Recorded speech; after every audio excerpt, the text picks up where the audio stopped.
242. In 1994 and 1997, the United Food and Commercial Workers International Union, UFCW, attempted to organize workers of Smithfield Packing Company's Tar Heel plant.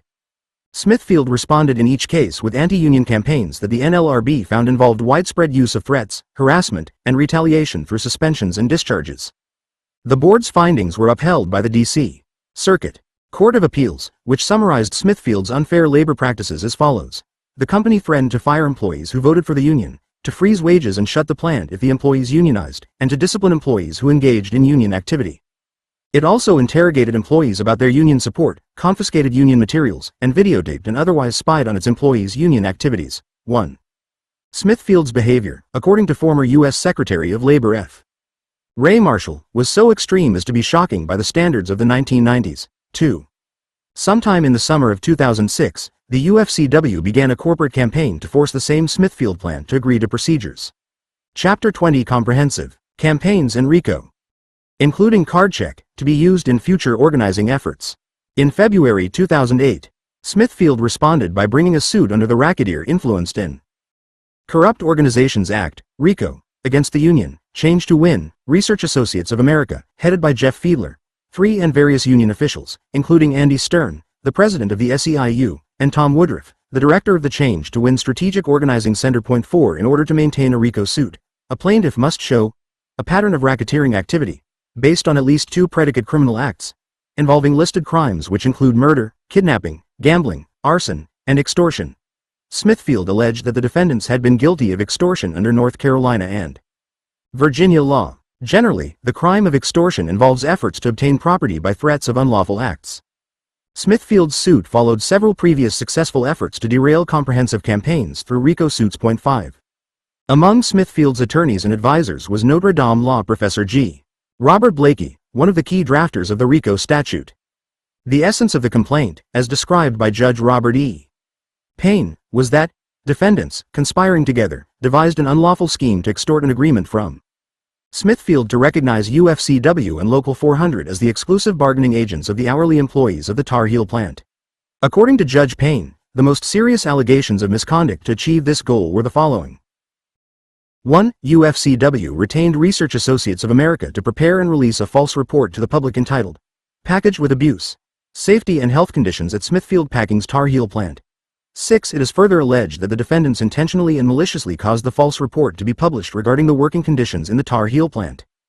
2. The defendants allegedly interfered with Smithfield's business relationship with Harris Teeter, one of Smithfield's largest customers.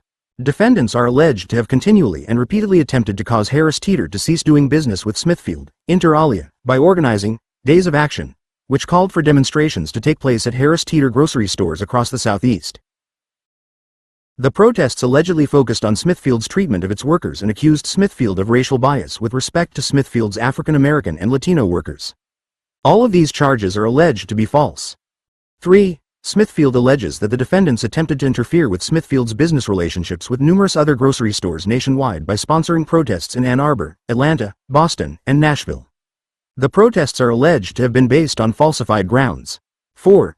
UFCW allegedly issued a nationwide directive in August 2007 to all of its IATED local unions regarding the commencement of a national boycott of Smithfield products. Each affiliated local union was directed to contact retailers in its local jurisdiction that carry Smithfield's products and instruct them to discontinue sales of Smithfield's products or face demonstration activity.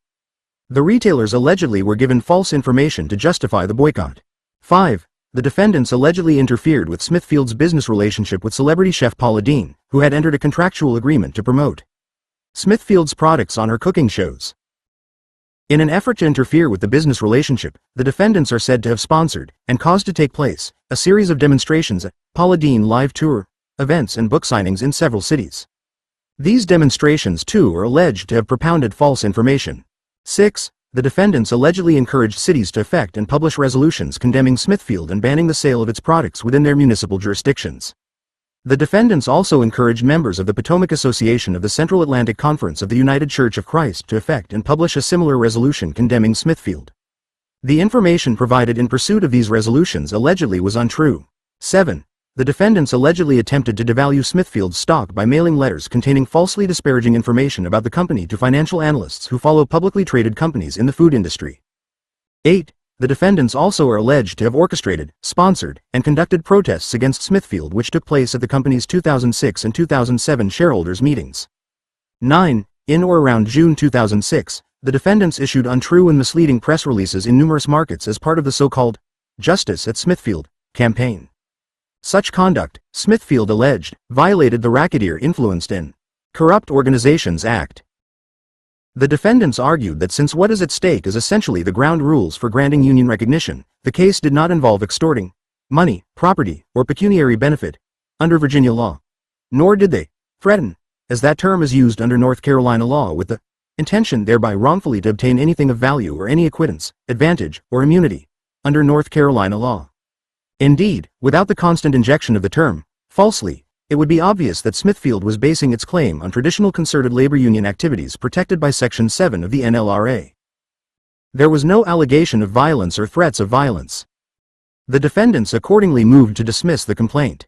In support of their motion, the defendants relied heavily on the case of Shea. DLERV. National Organization for Women. 7 The defendants in Scheidler had attempted to shut down abortion clinics through a series of actions including criminal violations.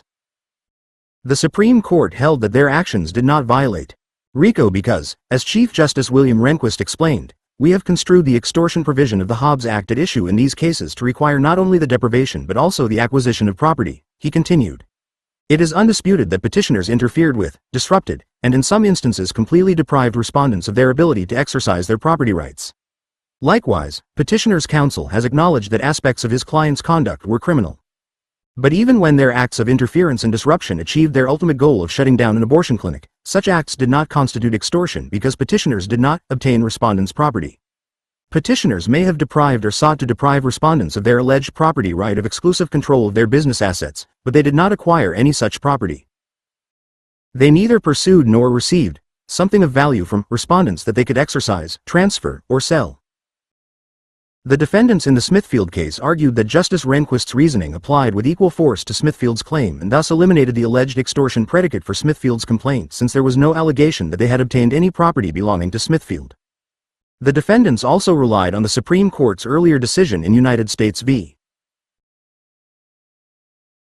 Edmonds, 8, which held that even violent union action seeking to force an employer to agree to a legitimate union collective bargaining objective did not constitute extortion under the Hobbs Act, which defines extortion as the obtaining of property from another with his consent, induced by wrongful use of actual or threatened force, violence, or fear. The court in Edmonds concluded that the word wrongful applies both to the means used and the goal sought, so violence committed during an otherwise lawful strike would not constitute extortion. The conduct in which both the Scheidler and Edmonds defendants engaged seems significantly more serious than that in which the UFCW engaged, even in the unlikely event that the plaintiff's characterization of the union's purpose, instant recognition, was correct. In fact, the union claimed in support of its motion for summary judgment that the undisputed evidence demonstrated that it was not seeking immediate top-down recognition but rather a neutrality agreement followed by an election to be supervised by a mutually agreed-upon neutral. Jeff Fiedler insisted that there was not a scintilla of evidence to support Smithfield's allegation in this regard. The likelihood that Fiedler was in error is minuscule. The standard approach of change to win unions using a comprehensive campaign is to call for an expression of majority support. Otherwise, the union's recognition can easily be set aside by the labor board. Judge Payne did not take issue with the union's denial in this regard. Nevertheless, he denied the defendant's motion for summary judgment on the grounds that the union was seeking to take away from the employer its right to recognize or not a union based on the union's majority status. The right to recognize a union or not, especially when employees have rejected the union's organizing efforts, is a matter of considerable import, and the exercise of that right carries with it significant consequences, fiscal and operational, for the employer and its employees. The right is intangible. But, of course, businesses have a host of intangible rights, the exercise of which are critical to the viability of the business, and, without doubt, those rights are the property of the proprietor, the business owner. For example, business owners have, among others, the right to invest or not in new equipment, to open or close manufacturing facilities, to hire and fire employees, to vote the shares that the company owns, and to provide or not pay raises, bonuses or other financial incentives to employees. In reality, The right to recognize, or not, a union as bargaining representative is among the most valuable and important of rights possessed by business owners. The very existence of the corporate campaign concept is founded on the recognition that the exercise of that right is of great import and of great consequence. Like the host of other rights mentioned above, the right of voluntary recognition cannot, standing alone, be bought or sold or exercised by a third party. That certainly does not mean either that the right is not valuable or that it is any less of a property right than the other rights that compromise the essence of business ownership. Judge Payne seems to have it backward. The NLRA did not create a property right for employers with regard to union recognition. Indeed, if anything, it did the opposite, taking away from employers their common law right to grant or withhold recognition as they chose. Section 9(a) specifies that a labor organization selected by a majority of workers in an appropriate unit is entitled to recognition whether the employer wants to recognize it or not. The NLRA, which governs issues of union recognition, contains no provision for employer rights. All rights concerning representation belong to employees. The property right that Judge Payne found in the interstices of statutory obligations is a property right with no statutory mention, no right of transfer, and no direct legal protection. Employee choice, not management prerogative, is the basis for rights concerning representation under the Act. If a majority of employees in an appropriate unit so choose, they are entitled to representation. If only a minority favor union representation, the employer violates the Act by granting recognition. The question of when a union violates the NLRA in seeking recognition is a complex issue covered by Section 8(b)(7), which has established procedures in its own remedial scheme, including injunctions and unfair labor practices findings. If followed, Judge Payne's opinion in the Smithfield case would turn RICO into a labor relations statute. Employers might not find this to their liking. Judge Payne's reasoning would give unions a strong basis for arguing that serious employer unfair labor practices aimed at overturning a union's majority status also violate RICO.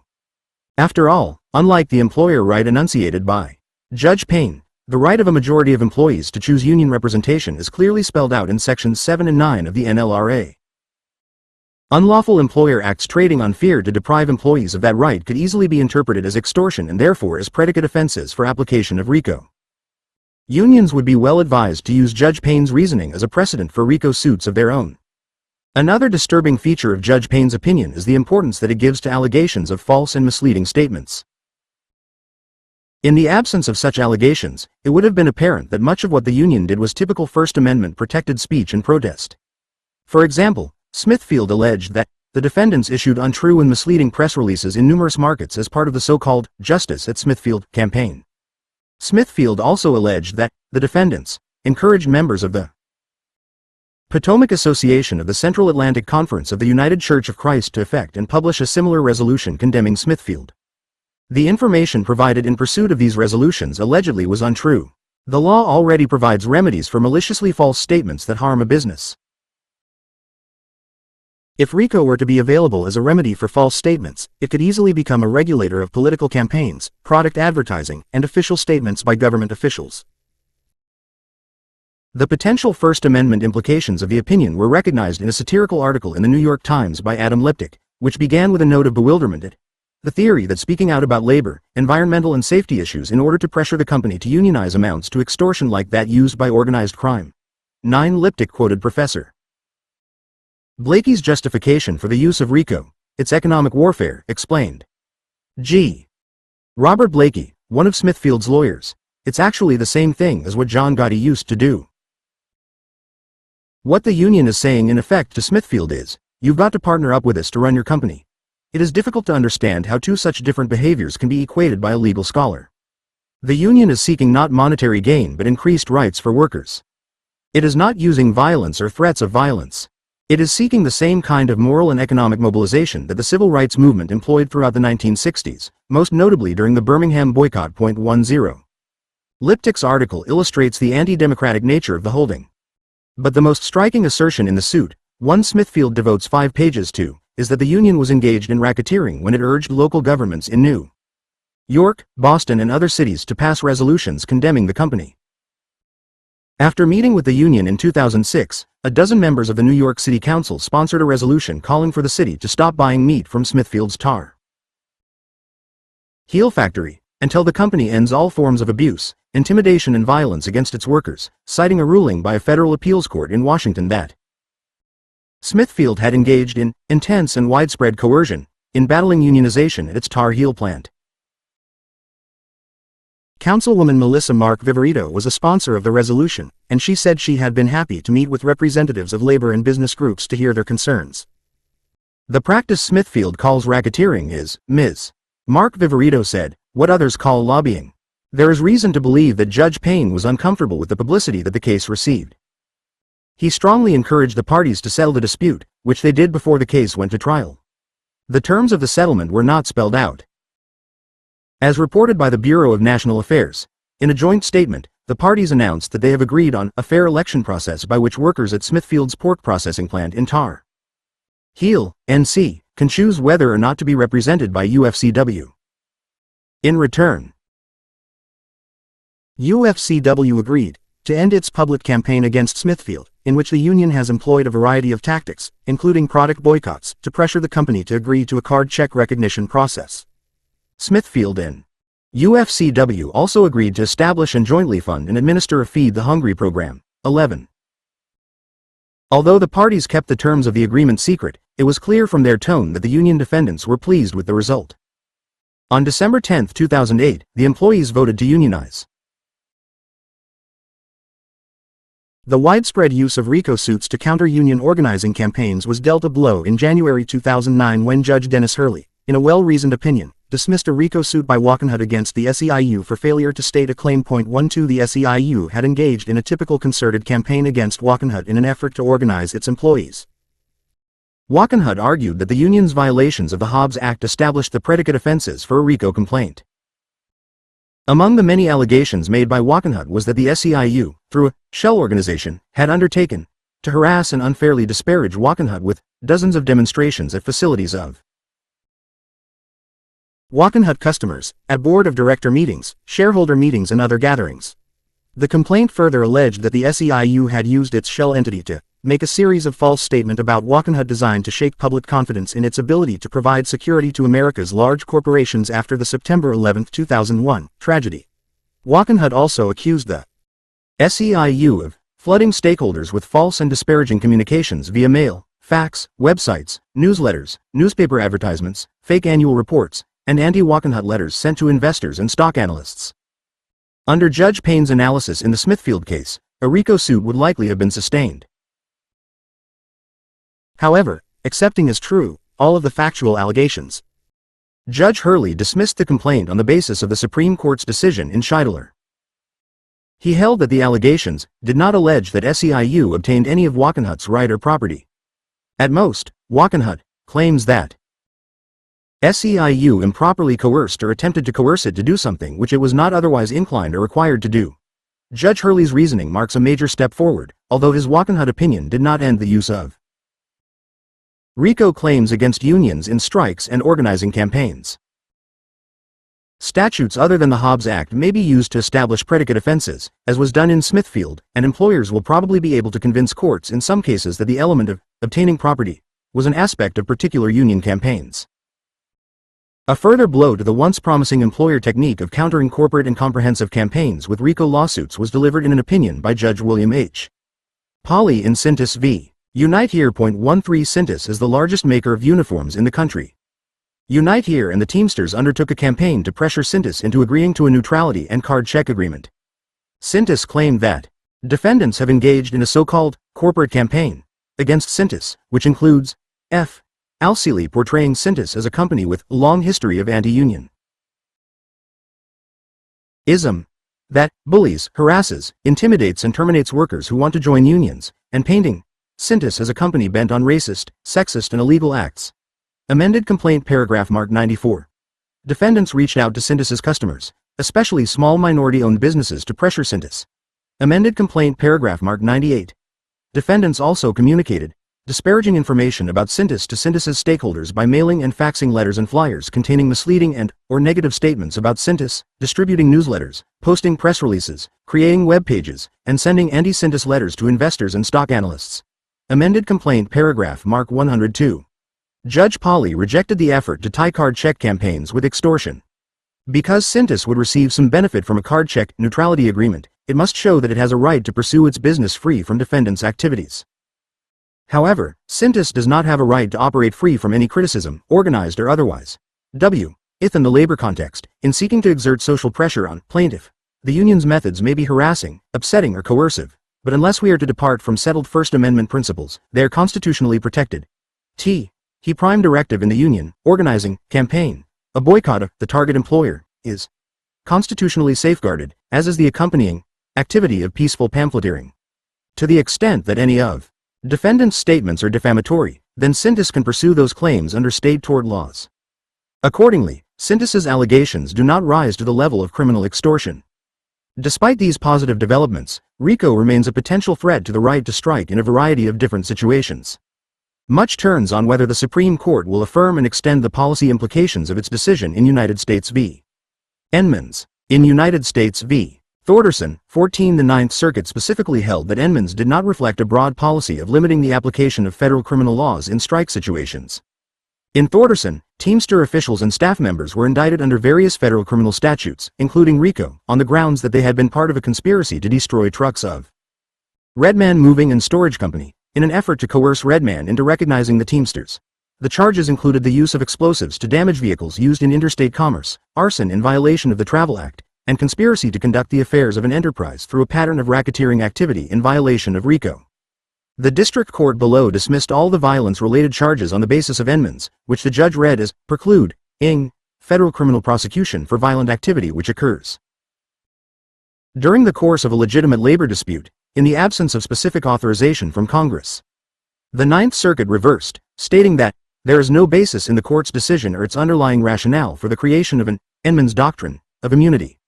We read Edmonds as holding only that the use of violence to secure legitimate collective bargaining objectives is beyond the reach of the Hobbs Act.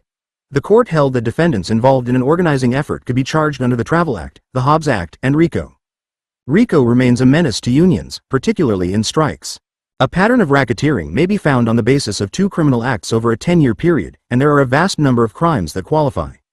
When illegal acts, attributable to the union, are committed by its members during a strike, the predicates for a RICO claim will frequently exist. The scope of remedies available under RICO is extremely broad. Remedies range from treble damages to injunctions of the sort once thought to have been outlawed by both the Norris-LaGuardia Act and the NLRA. RICO casts a broad linguistic net in an avowed effort to combat organized crime. The language is so broad that courts have regularly expressed concern even as they have applied it. If RICO makes sense in dealing with organized crime, a debatable conclusion, it is a terrible tool for regulating strike misconduct.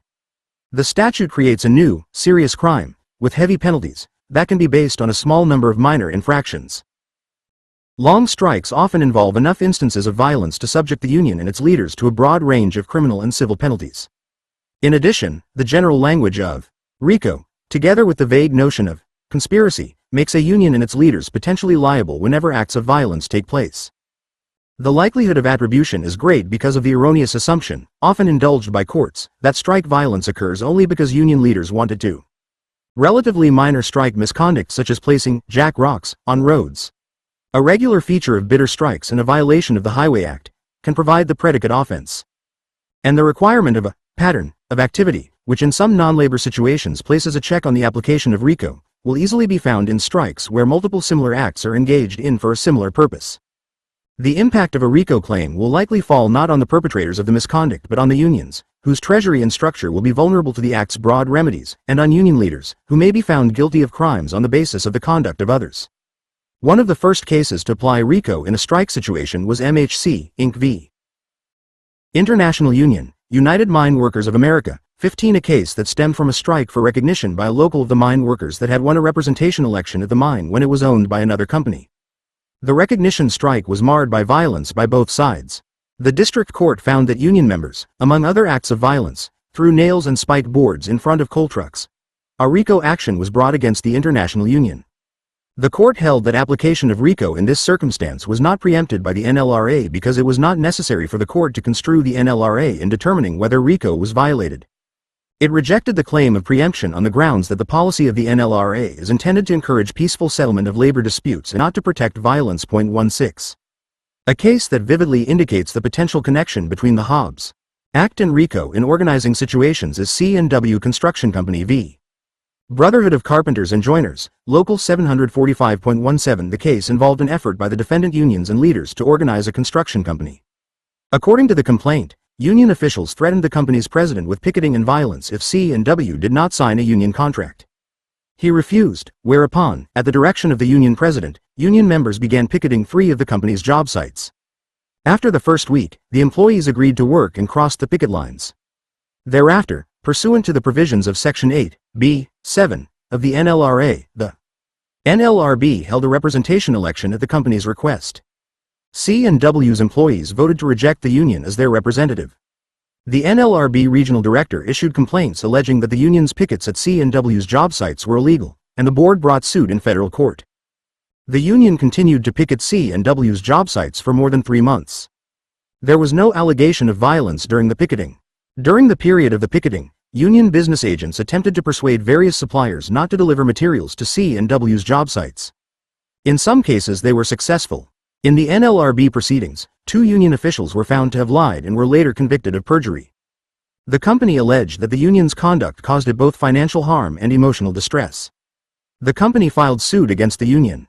The complaint contained 11 claims for relief, including both federal and state antitrust violations, interference with the company's business, civil RICO claims, intentional and negligent infliction of emotional distress, and violations of the NLRA. Although the court held that certain of the plaintiffs' claims were barred by the statute of limitations, it found that the defendants were potentially liable under all the theories set out by the plaintiff. The defendants argued on the basis of Edmonds that Hobbs Act violations could not, in the context of a labor dispute, form the predicate for applying RICO. The court rejected this argument, citing Thorderson. It concluded that the defendant unions and their officers could be guilty of a RICO violation on the basis of either the perjury committed by the union officers before the NLRB or violations of the Hobbs Act. The court limited the Edmonds decision to cases of traditional collective bargaining. Unlike the union in Edmonds, the union in this case did not have a contract with C&W.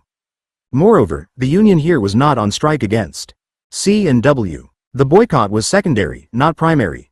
Thus, the union's activities did not entail legitimate collective bargaining objectives. Although the defendants violated the NLRA by attempting to interfere with the employees' free choice with respect to unionization, the Act itself already provides for adequate relief. To the extent that the union used unlawful secondary pressures to achieve its objective, the NLRA provides for mandatory injunctions and for monetary relief to whoever shall be injured in his business or property by reason of an illegal secondary boycott.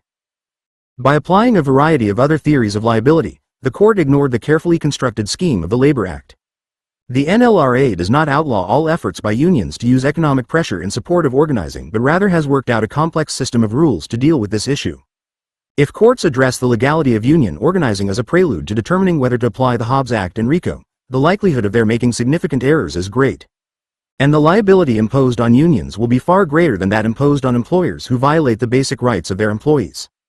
By making unions subject to both of these federal statutes as well as to a wide variety of other causes of action, the courts inevitably increase the advantages that the law gives to employers in organizing situations.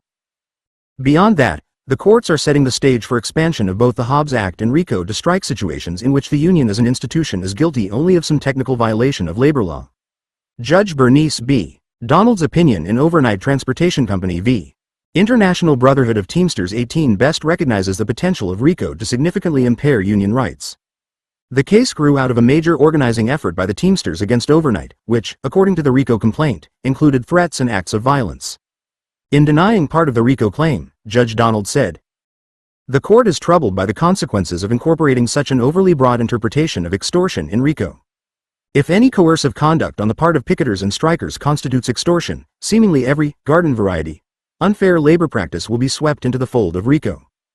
As a result, an overly broad interpretation of state extortion laws will cripple union activity with the specter of treble damages, destroy the delicate balance of labor management relations forged by the NLRA, and force the federal district courts to police every strike, every picket line, and every labor dispute. Whereas, Congress's specific purpose for enacting RICO was the eradication of organized crime, not the revamping of the federal labor law landscape." In United States v. Edmonds, the Supreme Court refused to uphold the indictment of striking employees for extortion under the Hobbs Act, even when these employees engaged in significant property destruction. The Supreme Court recognized that violence, property damage, and extortion often went hand in hand with lawful strikes and was willing to exempt such conduct from the debilitating penalties of tough federal laws.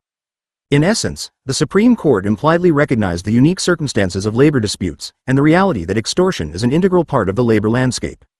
Any overly broad interpretation of extortion incorporated into the federal laws reaching labor disputes would illegalize all overtly coercive conduct occurring during a strike and destroy the healthy balance forged by the NLRA between labor and management.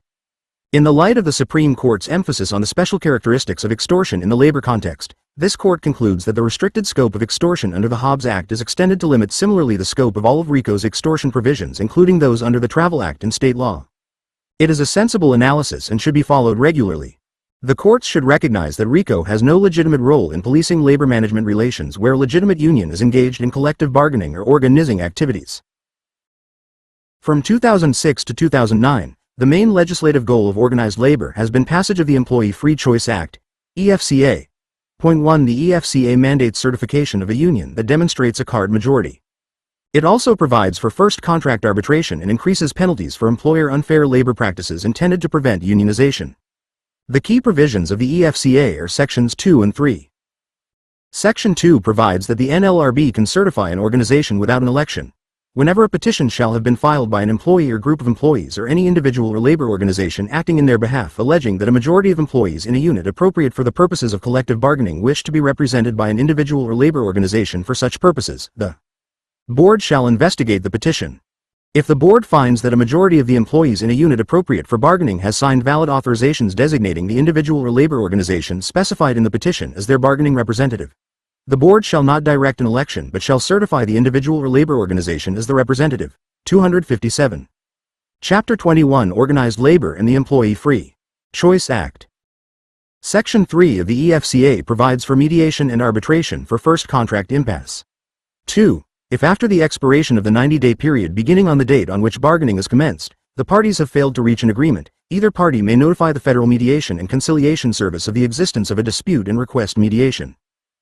3. If after the expiration of the 30-day period beginning on the date on which the request for mediation is made under paragraph 2, the service is not able to bring the parties to agreement by conciliation, the service shall refer the dispute to an arbitration board established in accordance with such regulations as may be prescribed by the service.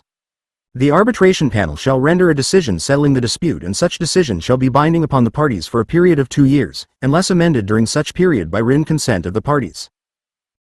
In addition, the EFCA calls for doubling back pay awards and for possibly severe penalties for employers who willfully or repeatedly violate the NLRA to prevent unionization. Any employer who willfully or repeatedly commits any unfair labor practice within the meaning of subsections A.1 or A.3 of Section 8 while employees of the employer are seeking representation by a labor organization or during the period after a labor organization has been recognized as a representative defined in subsection A of Section 9 until the first collective bargaining contract is entered into between the employer and the representative shall, in addition to any make-whole remedy ordered, be subject to a civil penalty of not to exceed $20,000 for each violation.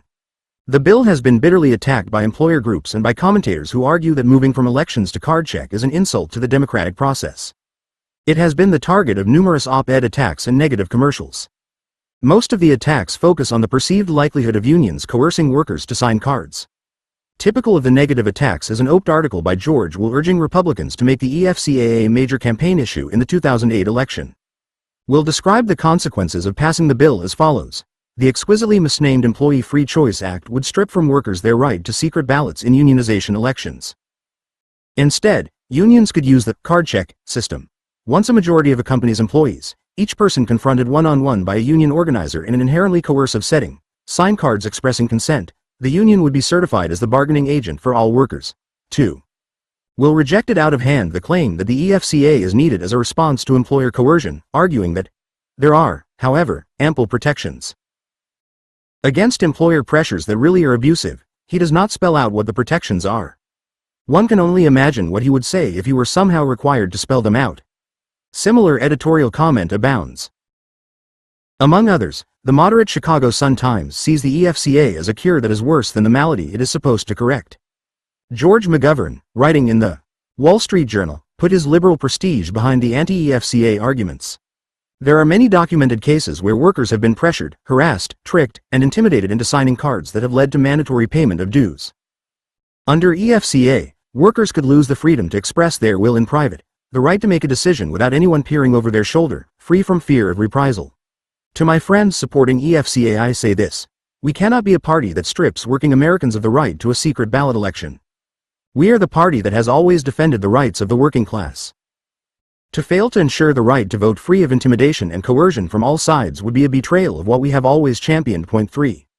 McGovern, too, is short on documentation. He does not describe any of the many documented cases of union abuse. We do not know how many he refers to, when they occurred, or what resulted from their being exposed. Indeed, it is not easy to locate in recent case reports these many documented cases, nor does he consider what the effect of documented coercion on recognition would be if the EFCA were passed. EFCA opponents see the likelihood of coercion in any interaction between organizers and workers. It is not difficult to visualize their image of the EFCA-enabled organizer. He, always a he, is not a visionary arguing for worker solidarity but is a menacing, shadowy figure, strong of arm and with limited verbal skills. The point is illustrated in a frequently shown anti-EFCA commercial featuring the actor who played the mob boss Johnny Sack on The Sopranos as the organizer insisting, in his familiarly menacing voice to the worker he is soliciting, "Just sign the card." The implication is clear. Failure to sign will result in a brutal attack on the worker or his family, perhaps his aging mother. The anti-EFCA writers seem to be blissfully ignorant of how organizing works and how it would work under the bill. They know little or nothing about today's organizers, who are increasingly a mix of idealistic college students and dedicated union workers. Their main task is not to frighten but to reassure. Opponents of the EFCA also seem ignorant of the limited ability of professional organizers to make contact with workers. Nor do they seem to recognize the employer's continuing ability to use captive audience speeches inculcating fear of retaliation. Nevertheless, because they have managed to frame the EFCA debate in terms of the importance of the secret ballot, a concept dear to Americans, the opponents of the bill have substantially influenced public opinion. As this is being written, the chances for passage of the EFCA in anything like its original form seem remote. The labor movement has fought back. It has, with success, solicited friends to sign statements and to write op-ed articles favoring the EFCA. Pro-EFCA articles and statements have been abundant, but they generally ignore or finesse the secret ballot issue and stress the value of unions and the weaknesses of the labor board's election processes. Point 4. Some pro-EFCA statements suggest that the bill would not eliminate the secret ballot. This approach was taken in an op-ed article by John Sweeney and Mark Love. The Employee Free Choice Act would level the playing field for workers and restore workers' freedom to form unions and bargain in 3 ways. It would strengthen penalties for companies that coerce or intimidate employees, establish mediation and binding arbitration when the employer and workers cannot agree on a first contract, and enable employees to form unions when a majority signs cards authorizing a union to represent them. If workers choose to have a government-sponsored election, they can still do so. The legislation does not change that process. It simply gives workers, not employers, the power to decide how they will choose to form a union. 5. The attempt to reconcile the EFCA with the secret ballot is, however, misleading. The point of the EFCA is to replace the NLRB election process. Unions do not petition for elections without signing up a majority, and if the EFCA were law, once they had a majority, there would be no reason for an election. They would be entitled to recognition immediately. It is difficult to imagine a situation in which an election would be held if the EFCA were passed. Of course, unions could make the decision to go to election after achieving a card majority, but why would they? The whole point of the EFCA is to make it unnecessary. There is not much in either piece that would explain to an interested observer how the EFCA would work. Another pro-EFCA article appeared in the Wall Street Journal, written by Thomas Frank, the author of What's the Matter with Kansas? Frank too based the case for the bill on the prevalence of employer unfair labor practices, which he says have been scrutinized by academics and quantified with scientific precision, most notably in a 2000 study written by Kate Bronfenbrenner of Cornell University and submitted to the U.S. Trade Deficit Review Commission. 6. Frank also cited Professor Bronfenbrenner for the conclusion that there has been no such thing as a secret ballot for the 20 years I've been studying elections. Employers know exactly which way an employee is going to vote. I have interviewed many employees. This statement is an exaggeration. It is true that employers and unions alike evaluate employee sentiment during the campaign and usually have a pretty good idea of voter sentiment. This is particularly easy with respect to employees who wear buttons or engage in public argument. But in any good-sized unit there will be some employees who give no clear indication of their preference and some who make up their minds in the voting booth without either side being aware. It is not an argument against the secret ballot that the parties often, although not always, have a good idea of how the vote will come out. What is important is that the workers believe the ballot to be secret, and overwhelmingly they do. Point 7 Of course it is important that voters, worried about possible repercussions, believe the ballot to be secret so that they can safely vote their true choice. I have earlier in this book expressed my doubts about the reliability of much research on the impact of employer tactics. There is no body of scholarly work that measures the prevalence of unfair labor practices with scholarly precision. The debate over the EFCA is misleading on both sides.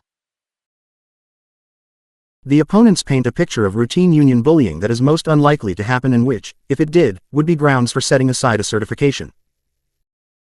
Pro-union writers assume that the EFCA will make union organizing success common, in part by eliminating the threats and reprisals that are believed to be the prime reasons for employer success under the current system. What is surprising about both news stories and opinion pieces about the EFCA is that they so rarely explore how it would work in practice. Whereas both union supporters and opponents assume that it would be a major boon to organization, I have my doubts because of two aspects of the EFCA. First, the bill is unlikely to eliminate representation campaigns in units of any size. Second, if there were campaigns, the EFCA would not significantly eliminate the employer's advantages. For example, there is nothing in the bill that would permit union organizers greater access to employees and nothing that would eliminate or reduce the employer's ability to make captive audience speeches or to have its supervisors campaign against the union. As Tom Woodruff, the director of the Change to Win Organizing Center, said, "It is the campaign, not the election, that poses the problem for unions. The issue is not to me elections versus majority sign up. The issue is not having the interference of the employer." It is true that under the current system a good part, probably a majority, of the employer campaign typically takes place after a union has obtained a card majority. This is why Stuart Acuff, the director of organizing for the AFL-CIO, believes that it will be a great boon to organizing. As he explained to me, "We will still have campaigns and it will still be difficult, but it will be a much shortened process because when we get 50% on cards, we'll file for certification." Acuff assumes that unions would be able to sign up a card majority as quickly after passage of the EFCA as they can now. But that is far from clear because employers would be motivated to campaign against card signing as soon as, or even before, they learn of the union's presence. Acuff anticipates organizing drives that essentially finish before the employer learns of them. "I think that you do careful committee selection and you spend time training the committee. There's not going to be a lot of evidence of union activity until you're ready. There will be some. Surely, some units would be organized, as Acuff suggests, before the boss knows. But it stands to reason that these would be small, discrete unions where general access can be achieved away from the employer's premises and not the large units that unions need to organize in order to grow in size and strength." If Acuff and others in the labor movement are wrong about the prevalence of quick, one-sided campaigns that take place before the employer is aware, then the EFCA's impact on organizing might well be minor, perhaps even negative. In a larger unit of 100 employees or more, the selection of an employee committee is crucial to organizing, and the process of identifying leaders and forming the committee takes a considerable amount of time.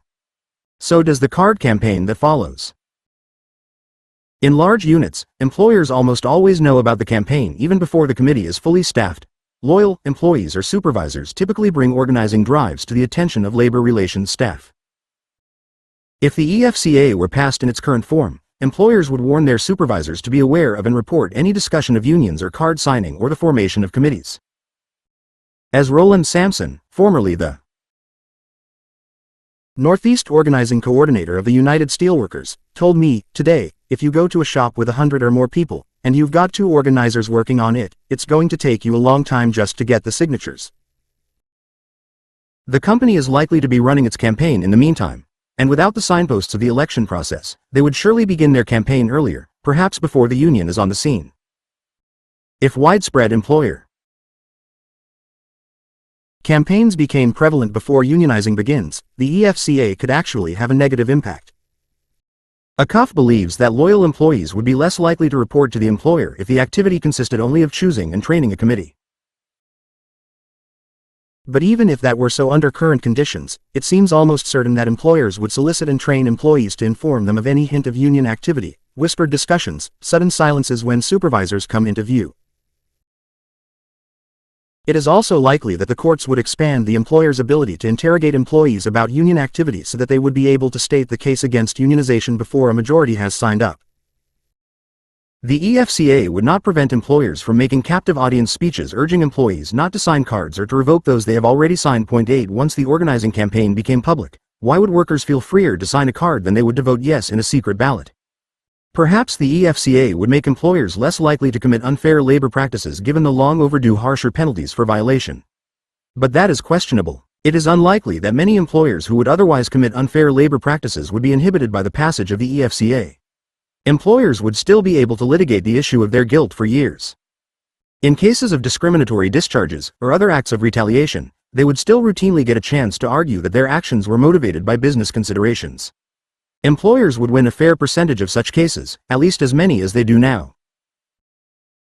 The courts of appeals have long been hostile to NLRB findings of discrimination where the employer is able to produce some evidence of employee misbehavior or wrongdoing. As the penalties rise, courts are likely to be even tougher in reviewing board findings of discrimination. Even if employers were held liable, the amounts of money involved would generally be small. Back pay awards are calculated on the basis of loss of pay, less money earned or that could have been earned. And even if, counter to my prediction, employers were to give up the weapon of discriminatory discharge, they would still have the more valuable advantage of immediate and constant access to the employees. In sum, it seems unlikely that EFCA would eliminate the battle for employees' sympathies without a pledge of neutrality, which the EFCA does not require, and there is little reason to be optimistic about the likely results of such battles. Two of the hotels that Vinny Cirabella and his team of future all-star organizers attempted in vain to organize had card check agreements.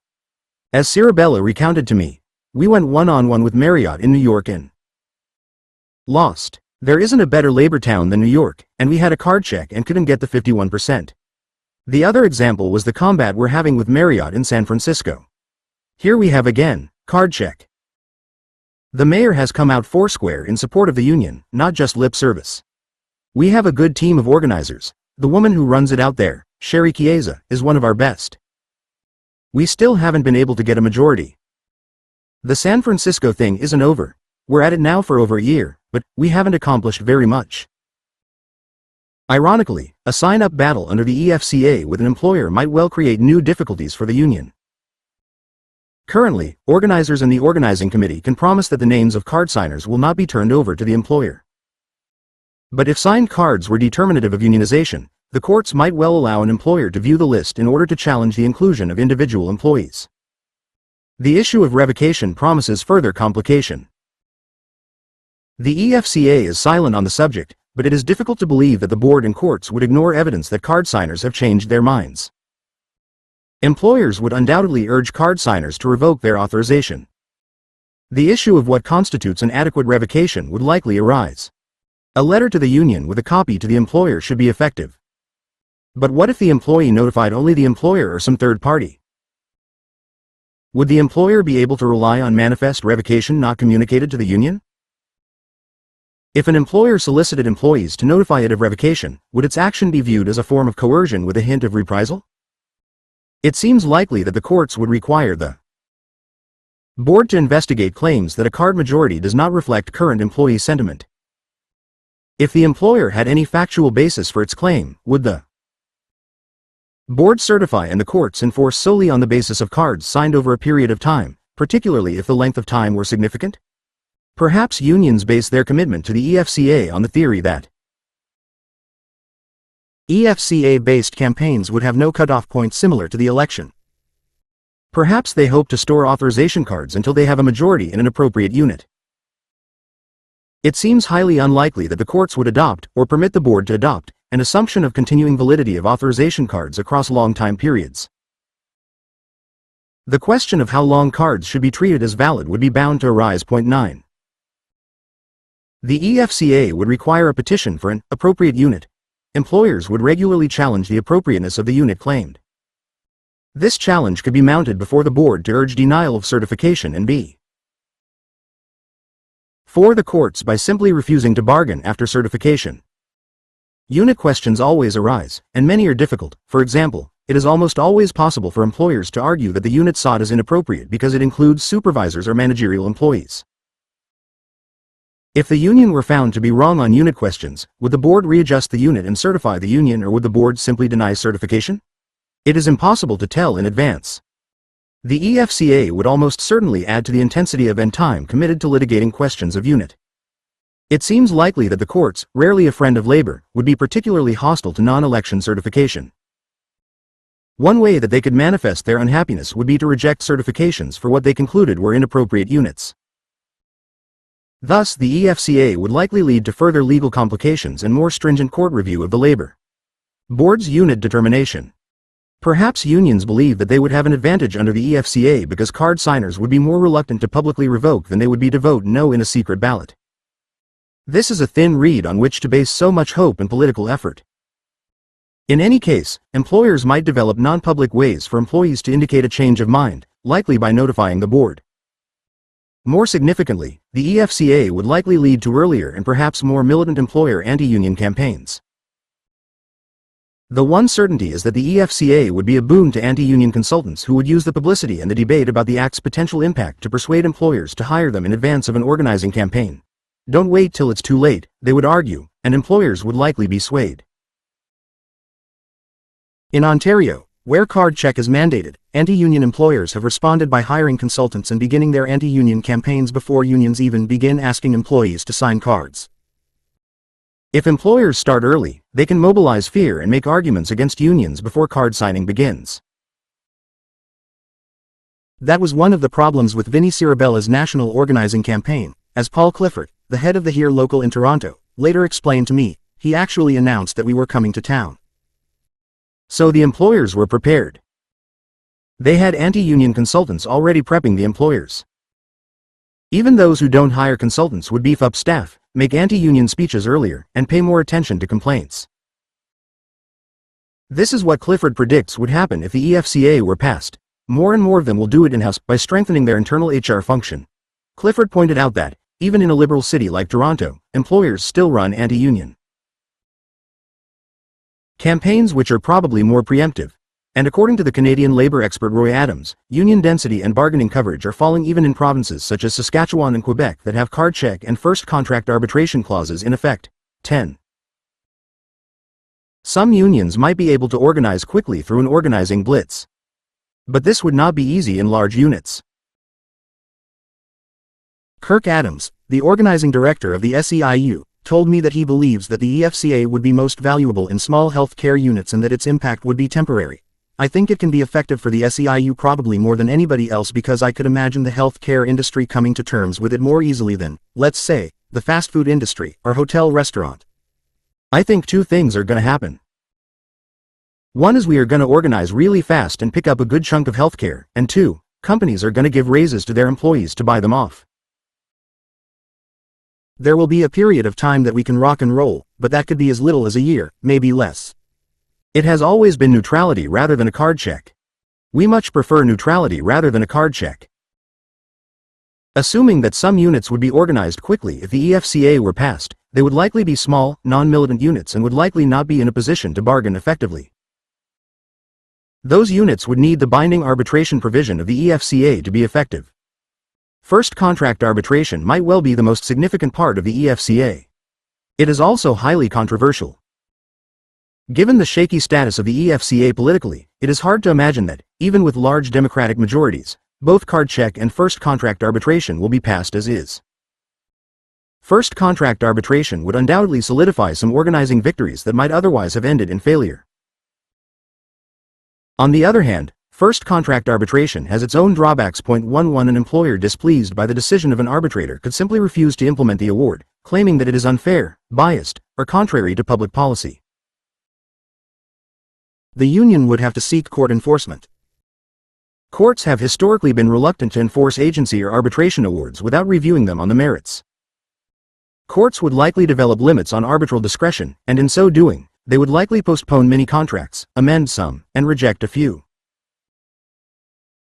It would be more difficult to develop and maintain rank and file militancy if the first contract were not earned through solidarity but achieved through third-party fiat.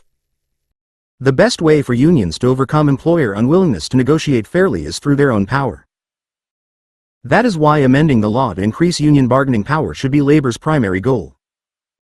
There is little basis for assuming that the EFCA would make a major change in union organizing success. Why then is organized labor so strongly behind it? Why do some expect that its passage would lead to millions of new members? Partly, the answer is that card check agreements have been the major source of organizing in recent years. Where card check has been achieved, organizing success has followed. Some may assume that giving all unions the benefit of card check would give them the same advantages that unions get from persuading employers to sign them. The problem with this reasoning is that it is not the card check agreement but the card check agreement plus neutrality after a comprehensive campaign that has proved so effective. The organizing approach adopted by HERE and other unions achieves card check through a combination of negotiation pressure and worker solidarity. By the time card check is achieved, the employer has concluded that it is in its interest not to battle further against the union. But the EFCA cannot legislate this employer conclusion. The passage of the EFCA could lead employers to conclude that they need to battle harder, and they would retain all the advantages that they currently have under the NLRB's election process. It is difficult to tell what the effect of the increased remedies would be if the EFCA were enacted. In particular cases, employers might be penalized severely depending on the way the term, each violation, were interpreted. Increased penalties would likely lead the courts to be more rigorous and, in some cases, more hostile to board findings. Most likely, the increase in penalties would reduce the number of discriminatory discharges and increase the amount of traditional anti-union campaigning. If that happened, it is quite possible that the effect would be to increase the efficacy of employer campaigns. In this regard, the conclusions of the Getman-Goldberg-Herman study and the Dickens reevaluation are in accord. 12. It is the amount of activity that most determines the effectiveness of the employer's campaign. 268. The law should be amended to reduce the amount of time employers can devote to captive audience speeches and to provide unions with an equal opportunity to address employees. Equal time would permit unions to respond to employer arguments. Unions have responses to every argument that employers make.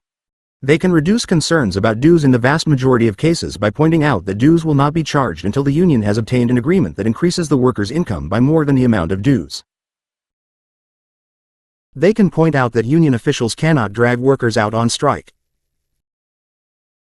In most unions, strikes require a vote of the membership, usually a 2/3 vote. Moreover, equal time responses would demonstrate the ability of the law to reduce the employer's previous unlimited power over the workplace. The law should increase penalties for serious employer unfair labor practices during an organizing campaign. One of the problems with the current reinstatement remedy is that it can be delayed for years. Injunctions against discriminatory discharges would permit employee activists to play a major role in the campaign. Speeding up elections. Chapter 22, Changing the Law of Representation Campaigns and Striker Replacement, would make them less subject to manipulation and more of a reflection of employee choice. Another desirable major change would be adding significant penalties, including requiring standard contract terms, to remedy employer refusals to bargain. Congress should also amend the Driver's Privacy Protection Act so that it is lawful for organizers to obtain and use address information from license plates. But the most beneficial change would be to overturn the McKay Doctrine and declare it illegal for employers to permanently replace striking workers. According to Kirk Adams, when the EFCA was first formulated in the halls of the AFL-CIO, prohibiting striker replacement was one of the 4 elements. Somewhere along the line, it dropped out. Adams is not sure why. I don't know whether there was too much of a heavy list or what. I believe that organized labor made a major mistake in dropping the prohibition against striker replacement in favor of card check. Prohibiting the hiring of permanent strike replacements would have been far more likely to win popular support than doing away with the secret ballot. It is straightforward and easily understood, and its core principles persuasive. Workers should not lose their jobs for exercising their basic statutory rights. Polls show that it would have public support. According to organizers with whom I have spoken, it would be far more popular with union rank and filers than the EFCA or direct amendment of the election process. It would help unions in organizing, in bargaining, and in winning strikes. And it would encourage local unions to come to each other's aid. Historically, union growth has been strongly correlated with successful strikes. The early New Deal period, which laid the foundation for the powerful labor movement of the 1950s and 1960s, was a period of tumultuous, unorthodox, successful strikes. HERE grew at its most rapid rate during the 1930s, and the strike was one of its major organizing weapons. Its recent organizing accomplishments in Las Vegas were given enormous impetus by its successful strike at the Frontier Hotel. Its successes in San Francisco, Los Angeles, and New York were also based on successful strikes. The Frontier Strike demonstrated that victorious strikes breed solidarity and a sense of empowerment in a way that neither organization through cards nor contracts obtained through arbitration can possibly do. Eliminating the McKay Doctrine would strengthen collective bargaining and the desire of workers to take part in it. The possibility of permanent replacement is a key element of the typical employer anti-union campaign. As Tom Woodruff stated to me, the best line the employer has is, "Go ahead and get the union. I don't have to give you anything in negotiations. And all you can do is go on strike, and I'm going to replace you." That's a good line. A reasonable pro-union employee might well vote against union representation to avoid having to choose between his or her coworkers' desire to strike and his or her job. Changing the law to outlaw replacement would eliminate this employer argument and would protect striking workers, who are the frontline troops of the union movement. The McKay Doctrine, together with the weakness of the law governing bargaining, frequently gives the employer a motive not to reach an agreement but rather to force a strike so that it can permanently rid itself of union supporters and very possibly the union itself. When employers permanently replace strikers, the results are often devastating. In the strike against International Paper Company by Local 14 of the United Paperworkers International Union, UPIU. In J, Maine, won the pain inflicted on the community, workers, children, families, by the hiring of permanent replacement workers was comparable to what might have happened had J been invaded by a hostile army. It is only when unions are in a position to strike effectively that employers are deterred from using this tactic. The permanent replacement of a community of strikers is a yet unrecognized human rights violation, one that continues to work its evil long after the strike ends. I witnessed this in my study of the strike by Local 14. The strike, almost surely intentionally provoked by the company's drastic bargaining demands, lasted from the summer of 1987 to the fall of 1988. Its repercussions have never stopped blighting the lives of the strikers, their families, and the community. Before the strike, Jay and nearby Livermore Falls were models of the working-class version of the American dream. Most of the employees at the Androscoggin Mill had lived in the Jay area all their lives and had started to work at the mill right after high school. They had relatives and friends in the workforce and were following in the footsteps of fathers and grandfathers who worked for International Paper before them. They referred to the company as Mother IP and proudly wore company jackets. The long-standing ties between the company and some of the Jay families were exemplified by Maurice Poulin, who traced his relationship to the company after the strike and realized that starting with his maternal grandfather, the total years that my family has given to IP comes to a grand total of 379 years. The employees believed that years of loyal service had created an unalterable bond between them and the company. Joe Gatz, a former mill worker, described it to me as an organizational bond, indeed an emotional and psychological attachment that connected employer and employee in this area for the past 90 years. The UPIU had represented the bulk of the paperworkers at International Paper's predecessor mill since 1937. By 1987, the average seniority was 17 years. Most of the floor-level management came from the ranks of the hourly workers, and many had relatives among the union's rank and file. Supervisors and rank-and-file employees were often friends. The nature of the relationship was described to me by John Wall, a floor-level supervisor. You went fishing with your crew. You went bowling or hunting or something like that. It was a community sort of thing. They'd see you in town, and you knew everybody. All of this was changed by the loss of over 1,000 jobs to permanent replacement workers who have never become assimilated into the community. The devastation that the hiring of permanent replacement workers caused is best expressed by the strikers themselves in answers they gave to a questionnaire that I sent out 7 years after the strike ended. One answer came from Earl B. Fuller, formerly a machine tender with 43 years and 9 months seniority. At age 68, he was working as a maintenance man at McDonald's. When asked to describe the impact of the loss of jobs on the area, he responded, "Total disaster. Property doesn't move. Businesses are not profitable. Schools are not what they were. Sense of community is gone. Area has become undesirable. Many deaths, broken marriages, lost homes, etc." David Hutchinson, A millwright with 31 years seniority before the strike, reported that before he left town he was filled with uncertainty, depression, anger. Robert Hiskick, a maintenance worker with 35 years seniority, reported the impact on the community with one word: hatred. It is the word most frequently mentioned by the former strikers in describing their feelings toward the mill, the company, and the replacement workers. When asked what he remembers about the strike, Pete Bernard, a waste treatment operator with 19.5 years seniority, wrote, "The immorality of permanent replacement." He wrote that the community was still feeling the effect of it both monetarily and emotionally and will for many years to come. There are so many bitter feelings, even among our children. It is true that not all the jobs were lost permanently. Replaced strikers, under what is known as the Laidlaw Doctrine, have a right to fill openings. After 4 years, roughly a quarter of the workforce consisted of former strikers. But the former strikers returned to the mill in misery to work alongside replacement workers whom they hated. Among the returnees was Maurice Medevere, a friendly Sunday school teacher who had once proudly proclaimed himself a company man. When he first returned to the mill, Medevere considered any socializing with the replacement workers an act of disloyalty toward those on the outside. "I go in every day with the same thought: just because I've got my job doesn't mean it's over. I've still got 600 to 800 friends on the outside, and until they're back I refuse to be friendly with these people." When asked how the strike changed his life, he replied, "Made me miserable. Not a day goes by we don't deal with the issues of the strike." Gerald Willett, a quality control paper tester with 10 years seniority, was back in the mill but with a continuing sense of grievance. When he thinks about the strike, what he remembers is the good people who lost their homes, breakup of families, loss of savings, all of the tragic things. What he recalls in personal terms is depression, loss of self-esteem, loss of income, loss of savings, selling of my home.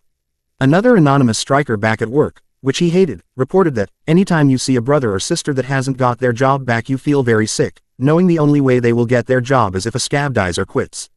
The widow of Franklin Nichols filled out my questionnaire and reported that it killed my husband. He had a massive heart attack after the strike was over and he had returned to work. It changed his personality and he became a very frustrated and emotional man. 20 years afterward, the strike remained salient for those who had experienced it. According to Roland Sampson, whom I interviewed in 2008, the bitterness has not gone. Every answer that I received contained bitterness, contempt for the replacement workers, hatred for the company, distrust and disappointment with the national union, and anger at the legal system. But surprisingly, the answers also revealed a continuing feeling of support for and pride in the local union and fellow strikers and something approaching nostalgia for the solidarity and sense of importance that the strike brought them. When asked what he recalled about the strike, Earl Fuller answered, "The great feeling of togetherness." Dick Cook mentioned the locals' public meetings and the solidarity you felt when you walked into the room. Asked what the most interesting thing was that happened to him during the strike, he answered, "I met a lot of great union brothers and sisters." Gary McGrain recalled, "Solidarity, sticking together, supporting one another, a feeling of strength and power." Bay Gosselin recalled, "The feeling of being among friends. Being supported by union members from across the country. Knowing we were right. We had a good bunch of people who knew how to stick together." Even the wife of Franklin Nichols, who blames the strike for his death, recalled the determination, solidarity, and commitment of the strikers. Despite the loss, bitterness, and hatred, the vast majority retained their allegiance to the cause of labor. Barry McDonald, one of the younger workers, both his father and his grandfather worked for International Paper, was typical. "I still believe that a union is the best tool or vehicle to get fair wages and benefits for workers." These answers demonstrate the ability of strikes to create a lasting sense of solidarity on the part of workers who had never before seen their union as part of a cause worthy of their allegiance.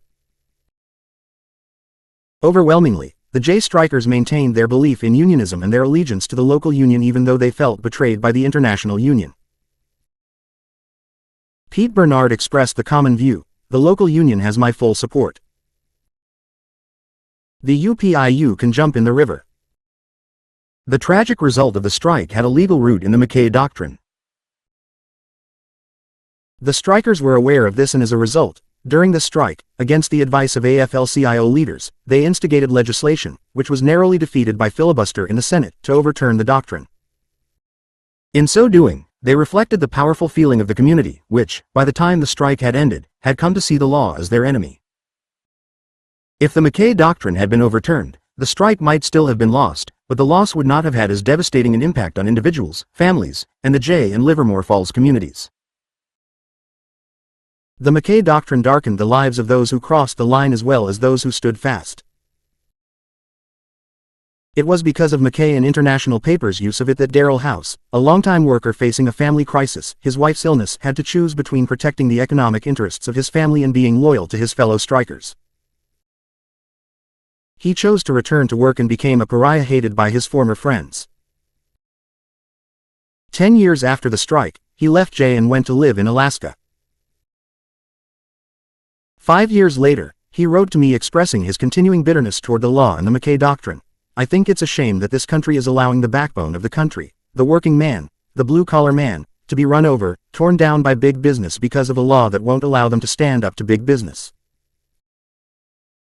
The company should have had to keep that mill down or run it with salaried people. The impact of the McKay Doctrine was also felt by the supervisors who could keep their jobs only by training and working with those who had replaced their friends and relatives. This dilemma was made vivid in my interview with Richard Parker, who recalled, I could see them losing their jobs. I'd come home and I'd tell my wife, they're losing their jobs, and I'd cry. He paused for a moment, and then added, the only place I can go now is heaven, 'cause I've been through hell. Charles Noonan, the town manager of Jay, testified before Congress in favor of the anti-striker replacement bill.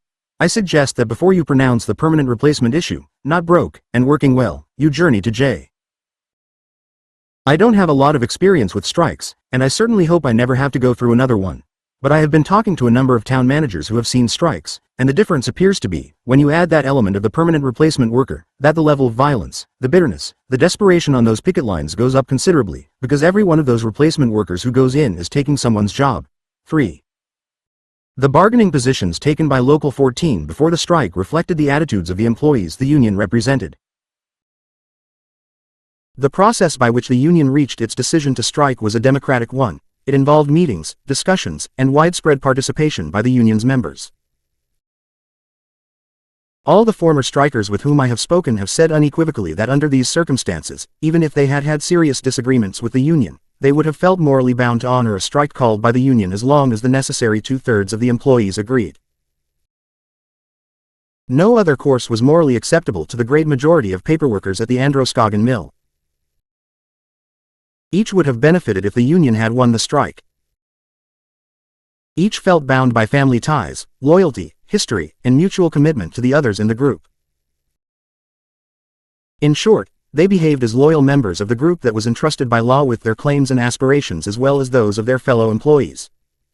Encouraging employees to participate in the process of collective bargaining through the union cannot be adequately justified absent a strong policy of free choice that insulates the employees' jobs from their union activity. Point 4. The NLRA, in recognition of this obvious truth, clearly sets forth such a policy, and the Supreme Court has clearly articulated it. However, the McKay Doctrine is inconsistent with that policy. To establish a system under which employees are encouraged to work through their unions, and to simultaneously provide that they risk their jobs by so doing, is both manifestly unfair and inconsistent with the policy of free choice that lies at the heart of the NLRA and that the Supreme Court has forcefully articulated. Many union leaders have turned against the NLRA, advocating its repeal. Jeff Fiedler, for example, told me, I would personally return to the law of the jungle before anything else. The same contempt was expressed by Richard Trumka, now president of the AFL-CIO. I say abolish the act. Abolish the affirmative protections of labor that it promises but does not deliver, as well as the secondary boycott provisions that hamstring labor at every turn. 1. These are provocative, powerful statements. Taken literally, however, they make little sense.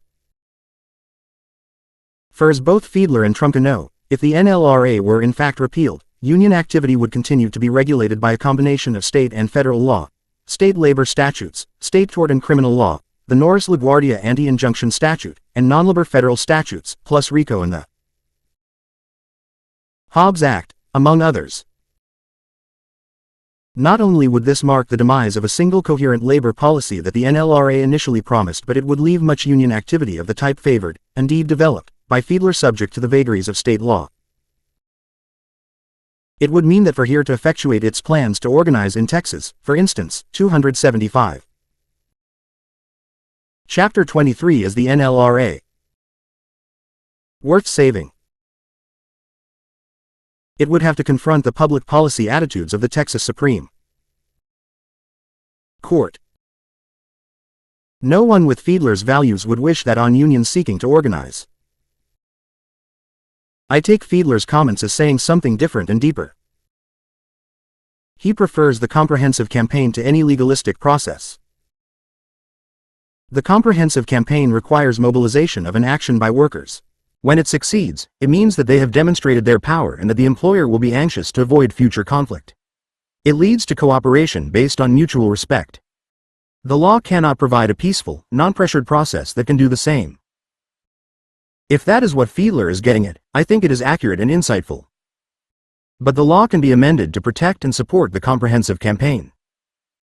If the secondary boycott provisions of the Act were either amended or repealed, comprehensive campaigns would be more clearly legal under the NLRA and better protected against state law. As one prominent here organizer told me, if you said to me what would be the one thing you'd like to change in labor law, I'd say secondary boycotts. Fuck EFCA.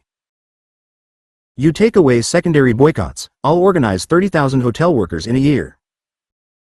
A few scholars, Professor Ellen Dannon prominent among them, believe that the NLRA can be restored to its original purpose through creative lawyering and without major legislative changes. That is the central theme of her 2006 book Taking Back the Workers' Law. She argues that the current state of labor law is similar to the state of constitutional interpretation during the separate but equal reign of Plessy v. Ferguson. Both situations were created by courts ignoring basic individual rights. The courts rewrote the NLRA to permit employers to exit collective bargaining and dictate the terms of work. An employer can retaliate against workers by taking away their jobs through a lockout or through permanent replacement if they strike. Moreover, the courts say that Section 10(c) may give only the most limited of remedies. In doing so, judges have taken away the rights the law gave to workers and have given employers virtually irresistible incentives and opportunities to avoid unions and collective bargaining. What employer would bargain when the law says it can insist on what it wants even if it is unreasonable and that it can reach impasse, implement its final offer, lock out workers, replace strikers, and use all this as a tool to deunionize and to send a cautionary message to other workers about what happens to employees who vote for a union? 2. She points out that the law permitting segregation was overcome by the forceful legal strategy of the NAACP Legal Defense Fund under the strategic leadership of Charles Houston, Thurgood Marshall, and their advisors, who step by step and case by case demonstrated that segregation was inherently unequal. Labor unions, she argues, should develop a comparable litigation strategy with the goal of remaking the NLRA into the worker and union-friendly statute it was meant to be. A litigation strategy can achieve these goals without the need to campaign for new legislation. Professor Dannon argues that it is not the words of the statute that are the problem. Board and court interpretation, particularly decisions by the Supreme Court, is the problem. If the civil rights movement could change the law in its favor, so can the labor movement, she argues.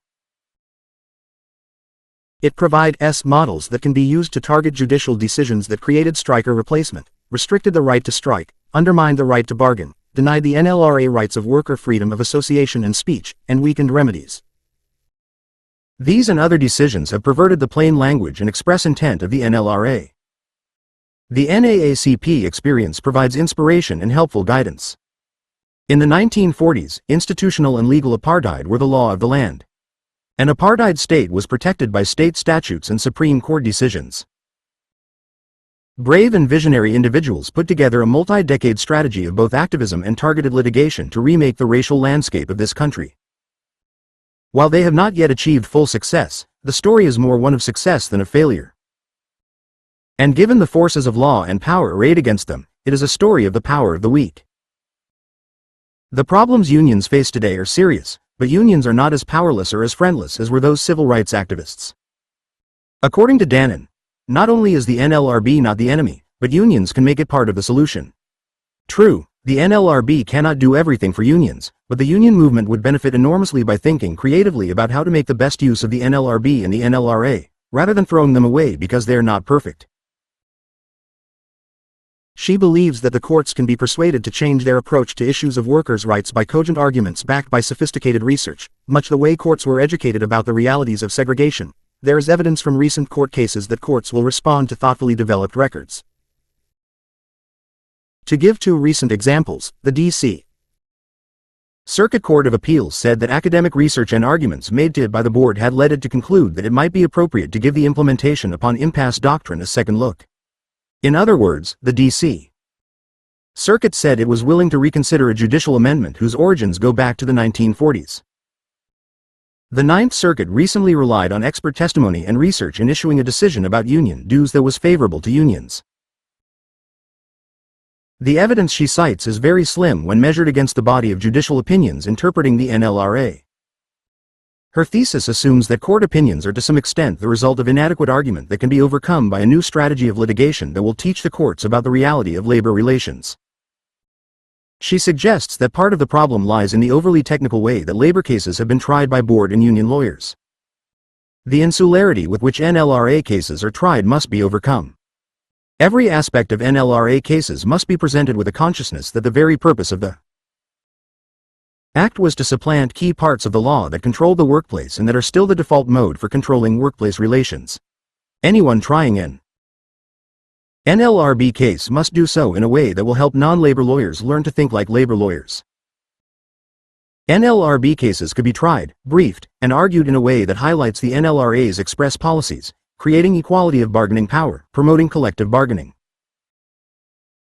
There must be evidence from social scientists and others who have done and who will do research on these issues. Expert evidence can come from union representatives, mediators, lawyers, and employees whose experiences qualify them as experts. I find Dannon's approach to litigation admirable, but I do not share her hope that good lawyering can make so profound a difference in the enforcement of the law. The worst features of current labor law: favoring employer property rights over collective bargaining or the right to strike, strictly limiting union access to employees while permitting employers to make captive audience speeches, and imposing pitiful remedies for employer violations, are all cemented into the law. They are supported by generations of Supreme Court precedents and legislative acceptance. The system of unequal access, based on traditional property rights, has by now been reaffirmed in 4 Supreme Court opinions. Point 3. The union and board lawyers who have suffered fundamental defeats at the hand of the courts have been first-rate advocates. They have lost key cases because the courts and the board itself periodically have rejected the anti-market doctrines that both Dannon and I recognize were implicit in the NLRA as it was originally passed. I have no hope that good lawyers, even great lawyers, can persuade courts not otherwise sympathetic to organized labor to reverse years of precedent interpreting the NLRA to do the least damage possible to the unregulated market.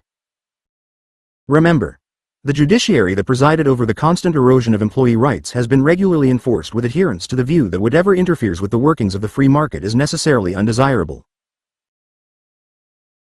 The case against the McKay Doctrine, its unfairness to employees and its inconsistency with the statute, has been presented in cases, in eloquent testimony by victims, in countless law review articles, and in books, all to no avail.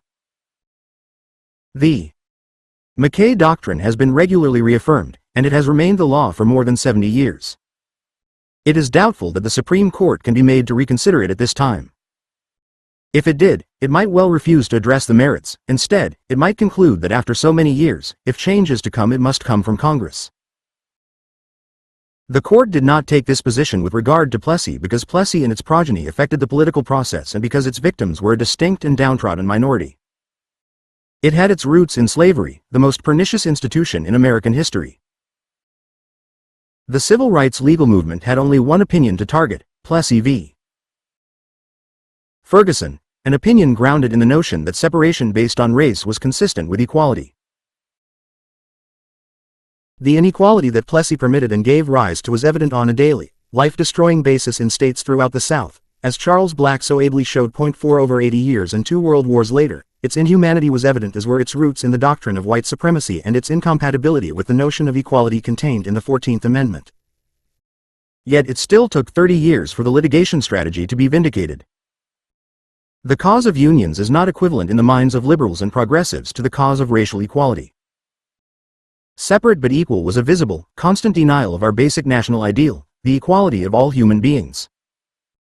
It was an idea fundamental to the country's formation and the underlying cause of our greatest national conflict, the Civil War. Segregation was rooted in the concept of inequality and justified by the absurd argument that its inherent inequality was a product of the faulty thinking of black people and their supporters. Anti-union opinions are rooted in much more stable concepts, the importance of private property, the interests of shareholders, and the widely shared view that society works best when government lets the free market alone. As long as those attitudes are powerful in society generally, and predominant in the judiciary, it would be foolish to expect the court to overturn the McKay Doctrine, which Dannon properly uses as her example of the havoc wrought by the judiciary on the basic ideas of the NLRA. For a variety of reasons, only the courts were in a position to dismantle the system of white supremacy built on the doctrine of separate but equal.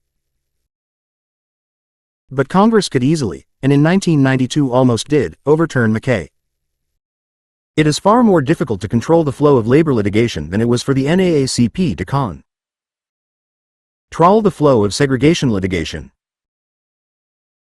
In the 1940s and 1950s, judges cared deeply about the issues of racial equality that were involved in the segregation opinions. There is no suggestion of similar judicial concern with the rights of labor. There is something to George Schotsky's argument that courts and unions are inherently antagonistic entities, one elitist by nature and the other anti-elitist. 5 Another significant difference is that the number of labor cases in the courts is far greater than the number of separate but equal cases in the 1940s and early 1950s, which means that it would be extremely difficult to develop a strategy that step by step eats away at the basic concepts that Dannon rightly attacks. 6 Nevertheless, Professor Dannon may be correct in urging labor supporters not to abandon the NLRA. She is correct that the statute's language, in Section 7 in particular, is a stirring statement of employee rights that could become the basis for a pro-worker policy. It is also true that the idea of a coherent national policy developed from that language by labor relations experts is a worthy goal. A harsher critique of the NLRA in its current form is contained in a widely cited article by Professor Cynthia Estlund, The Ossification of American Labor Law, in which Estlund argues that the core of American labor law has been essentially sealed off, to a remarkably complete extent and for a remarkably long time, both from democratic revision and renewal and from local experimentation and innovation. The basic statutory language, and many of the intermediate-level principles and procedures through which the essentials of self-organization and collective bargaining are put into practice, have been nearly frozen, or ossified, for over 50 years. 7. Estlund argues that ossification has been caused primarily by a combination of increasing judicial hostility to the collectivist premises of the New Deal labor law regime, and the failure of Congress to amend the aging statute to give it more contemporary relevance. The original scheme of the statute is itself outdated in a variety of ways. One is limiting remedies to those ordered by the NLRB. She argues that the absence of a private right of action to enforce basic employee rights excludes the energies of private plaintiffs and their attorneys, and the creative role of courts. Ossification has also resulted from the concept of preemption because, even incremental state and local reform efforts run headlong into the wall of federal labor law preemption. If not preempted, state law might have made valuable contributions by providing alternatives to the strike weapon and limiting the use of strike replacements. Professor Estlund sees a positive aspect of ossification in forcing organized labor to begin using tactics similar to those urged by Richard McCracken in his 1984 presentation to the Food and Allied Service Trades Department of the AFL-CIO urging adoption of the comprehensive campaign strategy. By finally rendering the law nearly useless to workers seeking a collective voice at work, the ossification of the labor laws is impelling those workers to construct a new labor law from the ground up, outside the walls of the established order, as it were. Their building blocks include the First Amendment. The building blocks include other less ossified bodies of state and federal law, both laws regulating employment and laws that are completely unrelated to employment, such as environmental law and corporate law, by which pressure may be brought to bear on employers. As with any successor regime, the building blocks of this new labor law include some elements of the existing regime, especially Section 7 rights. That brings us to a paradoxical conclusion: ossification can be labor's friend. Ossification has helped to assure the survival of the New Deal's inscription of labor's basic rights of association and collective action in the federal statute books. Some of the surviving statutory language that emerged out of that era, labor's pinnacle of power and public support, is more supportive of collective action than anything one can imagine emerging in the current political climate, or perhaps at any time since the New Deal. Organized labor has little choice but to use that language for all it is worth, even if it is worth only a fraction of what it once was. Estlund tentatively predicts a thawing of the current labor laws through the use of these tactics. On the other hand, if this cobbled-together regime of quasi-self-help actually does succeed in arousing the public passions on which it relies, and in disrupting business as usual, it is a fair bet that labor law reform will be back on the table. Labor would then have some bargaining chips, and management might be in a mood to make a deal. Estlund does not spell out the terms of a deal that would make the NLRA valuable once again, but her article suggests some basic elements. First, a lesser role for the board. Second, greater leeway for state law. Third, more flexibility for employers in establishing alternate forms of employee workplace participation. All of these are interesting, and, taken together, they raise a crucial question about labor law reform. Should the labor board be abolished or transformed in some fundamental way? Should its basic function be transferred to the courts or perhaps to the states? Getting rid of the board has appeal, at least viscerally, in the immediate aftermath of the toxically anti-labor Bush Labor Board. Far from being an expert tribunal concerned with the rights of workers, the Bush Board demonstrated both ignorance of labor relations and hostility to unions and workers. But the problem is not limited to the Bush Board. Through most of its history, the NLRB has been politically motivated and legalistically oriented. Its opinions have far more often been based on conjecture and surmise than on an understanding of the realities of labor management relations. There are a variety of reasons why the board so little resembles the vision of its earliest advocates. One is the political nature of the appointment process, which sometimes has been used to reward labor for its support and sometimes has been used as a way of punishing labor for opposing the president's policies. The judicial nature of the board's task has mandated the appointment of lawyers, which historically has meant politicians with little or no labor relations background, former board employees, or those with only partisan experience. The vague, contradictory, and complex language of the statute has permitted the board to express its policy decisions through a myriad of technical doctrines and subdoctrines that have increased the complexity of the law even as they have limited and reduced the rights of workers. All of this might be less significant if the personnel and procedures of the board were such as to permit it to develop true institutional expertise so that it could ultimately draw on its own experience and whatever is known about labor relations by scholars and experienced people in the field. Unfortunately, this is not the case. Those who are responsible for announcing the board's policies and applying its decisions have very little to do with those who have field experience, who interview employees, or who hear the cases. Those who investigate an unfair labor practice are part of the regional office staff responsible to the general counsel, not to the board. Cases are tried not by the board members but by administrative law judges. For reasons of administrative neutrality, board members have little contact with the regional offices or the administrative law judges. Although it has been administering the NLRA for over 70 years, the board has never engaged in an effort to determine empirically the impact of the law on employer or union conduct. As it has acknowledged, in evaluating the interference resulting from specific conduct, the board does not attempt to assess its actual effect on employees, but rather concerns itself with whether it is reasonable to conclude that the conduct tended to prevent the free formation and expression of the employee's choice. Thus, the elaborate structure of board rules is not grounded in any respect on data. Rather, it rests largely on guesses, assumptions, and politics. There is nothing in the collective activities or experiences of the board that ensures the accuracy of the assumptions upon which these rules are based. To read through a volume of board opinions is to be struck by the perfunctory nature of its opinions and the lack of sophisticated analysis when the board does undertake to analyze a labor law issue. Its effort is almost always confined to elaborating its own doctrine and treating as established reality its previous assumptions. The board has had to apply its myriad doctrines and subdoctrines to the complex facts of labor management relations. The result would be confusion and uncertainty even if there were significant continuity on the board. Given the political nature of the board and its tendency to change complexion with the political environment, however, the problem becomes magnified many times. New boards are always in a position to distinguish most of the precedent that is inconsistent with their political values and to refuse to accept much of the rest. The matter is further complicated by the fact that the board often attempts to adjust its doctrine or to articulate it in such a way as to avoid judicial rejection. This has meant a significant difference between doctrines as announced and as applied. For those reasons, the board has supplied neither expertise nor clear doctrine nor consistency.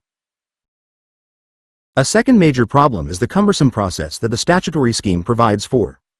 This is most apparent in the problem of protecting employees from retaliation. A discharged employee must first convince the board's regional office that the discharge was discriminatory. After that comes a hearing before an administrative law judge, then review by the board. These steps alone are likely to take more than a year. But even if all these determinations are favorable to the employee, he or she does not have a legally binding ruling. The board may order reinstatement and back pay, but the order does not become mandatory until it is enforced by a decision by a court of appeals, which will typically take at least another year. Of course, as a matter of economic survival, most workers will find alternate employment in the meantime. This diminishes the likelihood that they will actually be returned to the job from which they were fired, and it reduces, usually significantly, the amount of back pay that is recoverable. Thus, the idea of a quicker, less legally cumbersome process has considerable appeal. But how would such an idea be implemented? If the labor board were eliminated, who would make decisions in the first instance about the meaning and application of the NLRA? Perhaps the federal courts. It is hard to see how this would be an improvement. Given the number of judges, doctrinal confusion and contradiction would be inevitable. Federal courts have less chance than the board of developing a consistent body of doctrine that is consistently applied, and if the courts were to try the cases initially, it would place a major burden on their time. Perhaps we could eliminate the board and give administrative law judges the same authority that the board now has.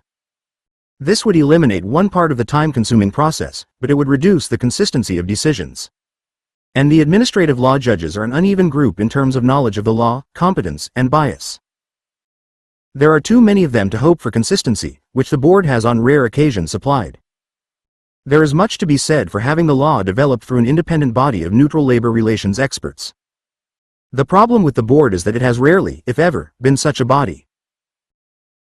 And as long as the board is chosen as it now is, it will continue to be a politically biased group lacking in understanding of labor law. Remaking the labor board is possible. There exists a group of essentially non-biased experts whose independence and neutrality have been market-tested, experienced labor arbitrators.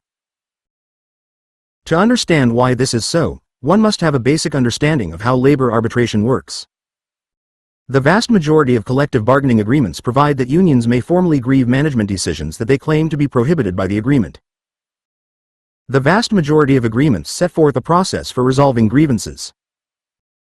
The process typically involves a series of steps culminating in binding arbitration. The agreements also provide a system for choosing the arbitrator, which typically involves getting a list of potential arbitrators from an arbitration service such as the American Arbitration Association or the Federal Mediation and Conciliation Service. The names submitted are of private parties who desire to serve as arbitrators and who have, in the great majority of cases, been selected in the past.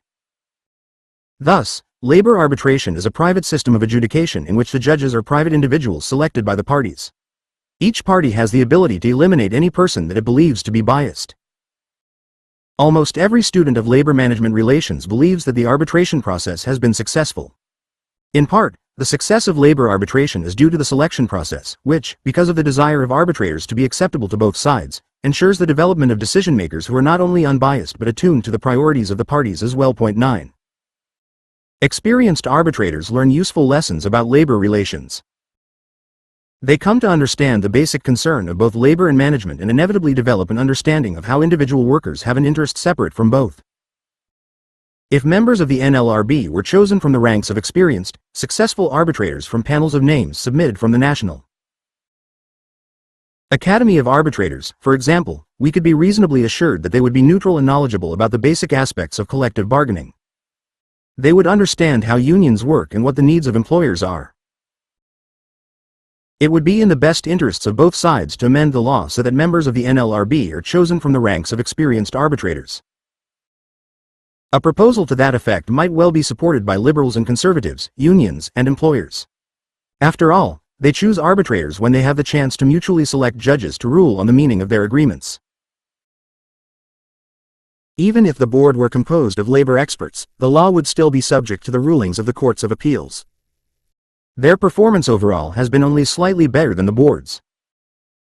To make the NLRA work better, labor and management need a special court for labor appeals that would function similarly to the way the Court of Appeals for the Federal Circuit functions with respect to issues of patent and copyright.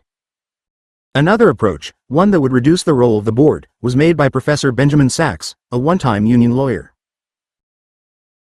Sachs, pointing to the recognized weaknesses of the NLRA, particularly its remedial failures, suggests a new non-NLRA system as part of what he calls the Great Trade. Workers would have greater, more powerfully protected rights to protest, which would lead to a great array of union-like organizations. In return, there would be no bargaining requirement on the part of management. He uses as examples organizing efforts like the Restaurant Opportunities Center that developed through non-NLRA laws such as the Fair Labor Standards Act and anti-discrimination laws. This new regime would operate by galvanizing and insulating the early stages of collective action in order to set in motion dynamics of efficacy and reciprocity that can generate subsequent organizational development. Such a new labor law might, like the NLRA, offer workers a broad statutory right to act collectively to improve their work lives. Or the new regime might expand the range of substantive, enumerated rights around which workers have a protected right to organize. In either case, the new regime would protect the right to collective action with employment law remedies, private rights of action coupled with the availability of preliminary injunctive relief and robust damages. The regime would also deploy other mechanisms to engender reciprocity and efficacy, including expanded opportunities for communication among workers. If this new approach improves labor law's ability to generate collective and organizational activity, the question is whether the regime might then scale back the type of regulation that has defined labor law's second project for the last 70 years. By more successfully fostering workers' collective action, that is, might the new labor law leave to the strengths and interests of the respective parties a large swath of issues currently regulated by statute? Broadly, might we place outside of labor law's reach, for example, many of the ways in which labor and management interact once workers have organized? Or the permissible content and timing of labor management negotiations? Or the structures through which non-union employers and employees can deal with one another? Or the form that such worker organizations must take. 10. What Sachs apparently urges labor to sacrifice is the requirement that employers bargain in good faith with a certified labor organization. This would be a minor, although not totally meaningless, sacrifice with respect to bargaining table behavior since the law barely regulates what happens there now. However, the requirement of meeting is itself of some significance, and the conclusion of bad faith, which is made from time to time, ensures the reinstatement right of strikers. In addition, the concept of exclusivity that Sachs offers to sacrifice is often meaningful in preventing employers from taking unilateral action without dealing with the union. Ultimately, it is not clear what unions or workers get from Sachs's deal. He argues that various forms of collective action, not easily characterized as union organizing, should be protected. But in general, concerted activity for mutual protection not aimed at traditional organizing is already protected by Section 7 of the NLRA. It is not clear what activity not currently protected Sachs seeks to insulate from reprisal under his Great Trade. Perhaps he is simply seeking a more inclusive and more consistent definition of concerted activity. That is a worthwhile purpose, but it does not require a trade as much as it requires a less politically biased board. He may also be arguing that the protection for legally permissible concerted activity should be greater and that penalties for employer retaliation should be stiffer. That is certainly true, but those goals too should be achievable without a great trade by amending the NLRA to make its remedial scheme more similar to that of other, more effective, regulatory statutes. Another position that joins together many critics of the NLRA, at least in its current form, is the desire to weaken or eliminate the concept of federal preemption. 11. This position marks a significant change for commentators favorable to unions. When the NLRA was first passed, it was generally understood that it would largely preempt state regulation of labor relations. The Supreme Court quickly announced a national policy of limiting the scope of state legislation whenever there was danger of its interfering with national policy. It was not merely a policy announcing the supremacy of federal law but a policy of discouraging the application of state law. Justice Felix Frankfurter announced this policy in San Diego Building Trades Council v. Garmin. 12. His decision was viewed as a major benefit for unions since preemption quickly limited the ability of state courts, which were not covered by the Norris-LaGuardia Act, to issue injunctions against strikes on the basis of state policy. The doctrine of preemption was also aimed at preventing states from applying tort or criminal law to punish workers or unions that engaged in activity protected by the NLRA. If the NLRA is working right, a broad preemption scheme would ensure the protection of workers' rights in those states, and there are many, where unions are still considered dangerous to the generally benevolent status quo. Union organizing would be strengthened more by laws changing the ground rules of the NLRA election system. I believe it is possible to amend the NLRA to make it work the way it was originally intended to work. Amending the method of selecting board members and the process of appeals would be only a first step.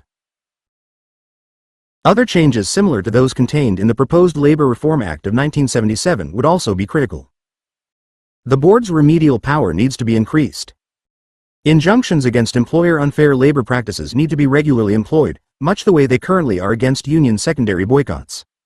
Unions need to be given equal time to respond to employer speeches and meetings, and the election process should be speeded up. Employees unlawfully fired during an organizing campaign should be quickly reinstated. Most significantly, strikers who engage in no serious misconduct should not be risking their jobs when they lawfully walk out. If the NLRA were amended in such ways, the doctrine of federal preemption could be continued and workers would not be subject to the uncertainties of state law, which often denies them protection in those areas where it is most needed. 288. There are inevitably more people who would like to have representation than are members of collective bargaining units. Some workers are not represented because no effort has been made to organize them. Some, because they supported the union in a losing cause, some, because they have retired, some, because they are viewed as independent contractors, some, because their employers are individuals who do not command a workforce, and some, because they work in isolation. How to recruit and represent these workers and the amount of dues, if any, to charge them have been issues of increasing concern to unions. It is a sign of health in the labor movement that it is now focusing on these issues. Open source unionism. From time to time pro-union commentators, discouraged by the declining rate of collective bargaining, propose techniques by which unions can grow membership without traditional organizing and representation. One recent suggestion along these lines comes from Pro-Chapter 24 Beyond Traditional Collective Bargaining. Fessers Richard Freeman and Joel Rogers. They argue that surges in unionism have been associated with changes in union form that attract previously non-organizable groups of workers or with institutional or legal changes that greatly weaken employer opposition. The new form that they offer is a major effort at organizing members without regard to employer and bargaining units. They call the plan open source unionism. Here's how it would work. An open-source union would give its members services outside collective bargaining, including helping them at their workplaces with much the same legal status as a majority-status union. The union would use the internet to provide members with accurate and up-to-date information about economic conditions affecting them. At firm-based locals, the union would gather information from members as well as from the regular business and economic news services about the firm. At locals in a given occupation or industry, the union would gather information about wage and employment developments in the specified job markets. Since the union's first product would be information, the union website would have to provide utterly trustworthy information and develop other features that would make it a valuable site for members. It could also give information about unionism in the world writ large, for instance through access to the Labor Start website http://www.laborstart.org. Going beyond provision of information, the open-source union would provide personalized advice to members about economic problems, such as what workers might do if an employer mistreated them, how to get an employer to offer more options for defined contribution pension monies, or the range of pay in their area or occupation.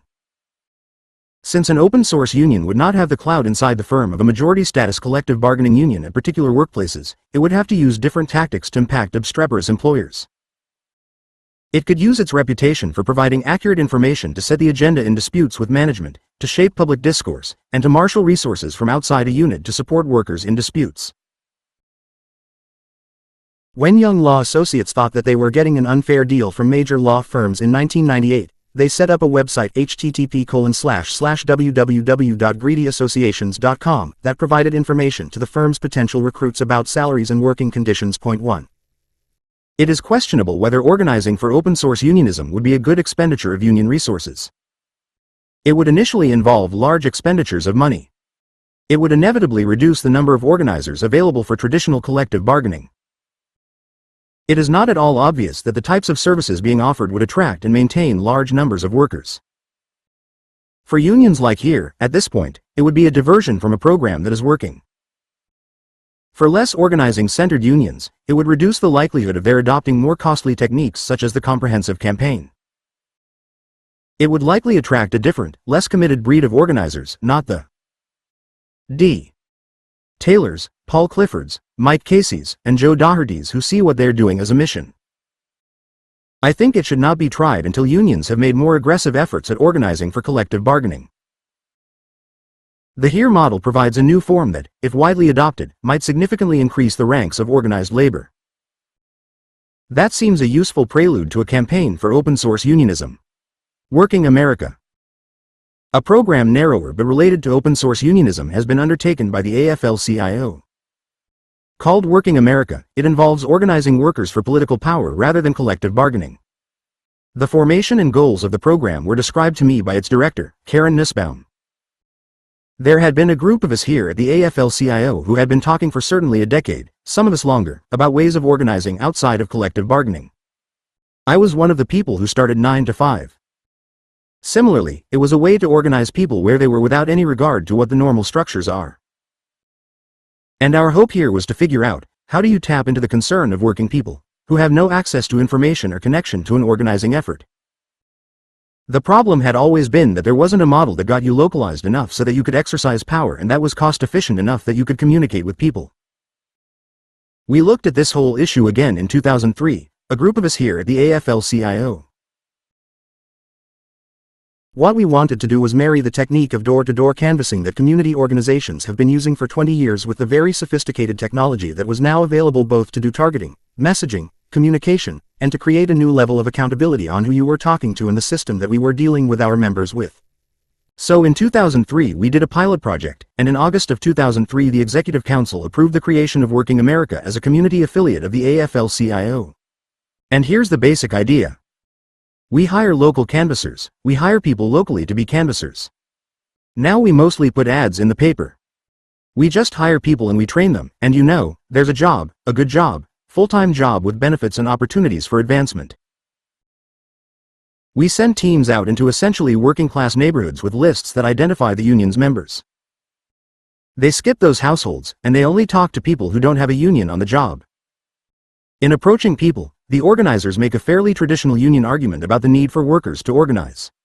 Those who sign up are asked to pay minimal dues, $5 a month, but this is not required. They are mainly asked to sign up so that the union can keep in contact with them. The program has been phenomenally successful. 2 out of 3 workers approached have signed up.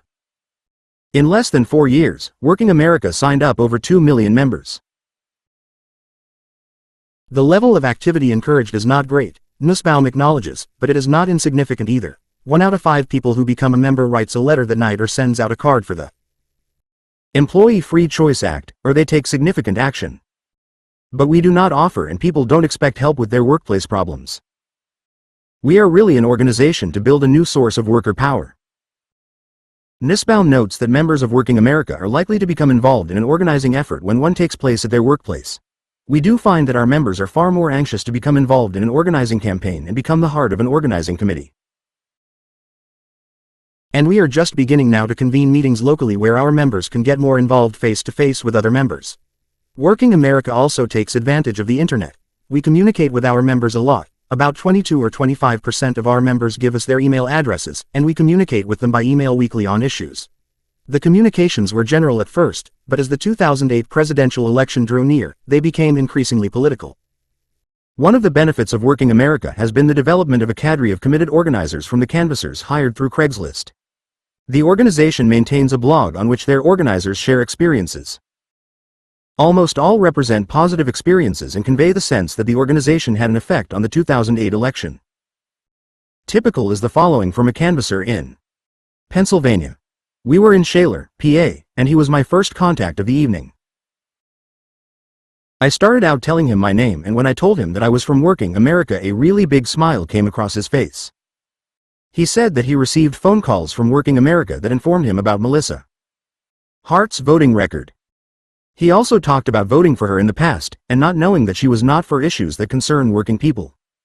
He said, "We kicked her butt, I loved it and I love working America." He was just as excited about renewing his membership, which he displayed by quickly pulling out the money from his pocket and informing me that he did not need a receipt. I think he said, "I love working America," 3 times before our conversation ended. 2. A post from Ohio is similarly enthusiastic. The other night I met a woman on turf whose husband had been laid off from his auto manufacturing job. He has not been able to find steady work and has been working for a temp agency in a desperate attempt to support his family. The woman related to me that she often doesn't have enough money to feed her children. I asked if she was registered to vote. She said no. She then asked for a voter registration form because she finally realized she could help to make change by voting. 3. According to Karen Nussbaum, Working America was controversial within the AFL-CIO when it was first proposed because it did not seem to fit into ongoing programs, but it is highly popular today. It has also been politically effective. Its members voted overwhelmingly for Barack Obama in the 2008 election in several key states, arguably providing the margin of victory. Point 4. Working America may offer a better model than open-source unionism because it is less ambitious and takes fewer resources. Home health care workers. The SEIU has been particularly imaginative in mobilizing and representing groups not quite suitable for traditional collective bargaining. Probably their greatest achievement in this regard is organizing home health care workers, a group that does not work together or have a single obvious employer. Its approach reflects the philosophy of the union's president, Andy Stern, who believes that organized labor has for far too long been fearful of non-traditional approaches to organizing. The union's achievement in organizing home health care workers was described to me by SEIU attorney Carol Golubik. The group that we started with first in the 90s were personal care assistants who were paid by state health and welfare programs to provide services in the homes of the elderly and disabled. They provided non-medical services, just services to help people with their daily activities. We had tried for years to get a ruling that these workers were employees of the state or of the county. We were never able to get them to be covered under the public sector bargaining laws.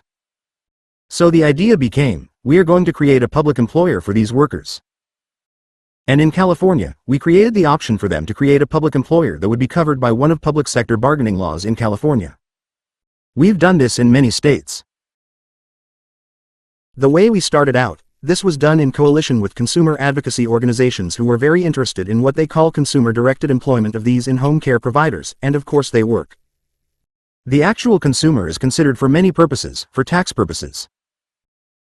The employer of these workers, and they wanted very much to maintain that kind of control and were very concerned at the time that the state was going to turn to the use of agencies, which they saw as sort of a diminution of their authority and power. So they were called public authorities and they were governmental entities, but they were distinct from both the county and the state, and they were to have a board that was consumer controlled. So that's been our model. What is especially noteworthy in this plan is that it combines the interests of unions in having the workers organized with the interest of consumer groups in having a voice in the setting of wages and working conditions. Also, both the union and the consumer groups on the board were favorable to improving conditions for the home care workers. They would agree on a common proposal and then work together to get the state legislature to approve it. The SEIU's success in California was followed by success in other states, even though the bargaining format varied. According to Golubak, in other states, we went ahead and organized statewide, and that led to some fairly enormous numbers of workers coming into our union. An interesting example of the SEIU's creativity in regard to new forms of organization is its effort in Washington state to put healthcare workers and directors into a single unit to bargain with the state. The union developed this plan because staff and directors saw themselves as closely allied, and they realized that organizing based on differences between staff and directors wasn't working. Restaurant Opportunities Center. The Restaurant Opportunities Center, ROC, is another organizing effort that aims to empower workers who are outside the collective bargaining framework. It began as a union-initiated program for protecting New York restaurant workers, who were particularly vulnerable in the aftermath of 9/11. The idea came from Bill Granfield, the president of Here Local 100 in New York. Granfield developed a new and far-reaching plan for helping members cope with the sudden drastic downturn in the industry. Here at that time had a decent amount of money in 501(c)(3) welfare and education funds. We said, we have long-term needs displaced workers, and we have some money available. Let's set up a long-term group. The initial concept, as explained to me by Granfield, was threefold. Number 1, helping people apply for different types of aid. Number 2 was figure a way to develop actual gainful employment for people, and number 3 was the concept of a workers' Jus. Tice campaign. They were going out into the workplace and finding all these abuses, so they do worker justice type things, so we could use a long-term thing, a long-term entity for this. We've got some talented people among the displaced workers, we've got some money, but we need someone who could be a director to run that. Someone who had the educational background to run an entity and some policy experience, and orientation towards working people and immigrants. So that was kind of where the idea of ROC came along. The person hired as the director was Saru J. Raman, a Yale Law School graduate and worker activist with considerable experience at worker centers. She told me how she became involved. I got phone calls from Bill Granfield saying that they had all these workers displaced from windows on the world, and could I help to start up a new center that would initially provide support to all the workers who had lost their jobs and in the long run really begin to create a labor-friendly climate in the restaurant industry. What I didn't know at that time is that the industry is now the largest private sector employer in the nation. The program was successful beyond all initial expectations, and ROC became an independent factor in the restaurant industry, first in New York, where it opened its own restaurant, Colors, and then in other states throughout the country. ROC is difficult to classify. It is not quite a union, but it undertakes job actions. It is not quite a legal aid organization, but it brings suits on behalf of workers and seeks agreements that go beyond money and affect wages and working conditions directly. 5. Many of its major successes have arisen from Fair Labor Standards Act cases. It brought a major suit on behalf of hundreds of workers against the Red Eye Grill, a Midtown Manhattan restaurant, and the Fireman Hospitality Group, of which it is a part.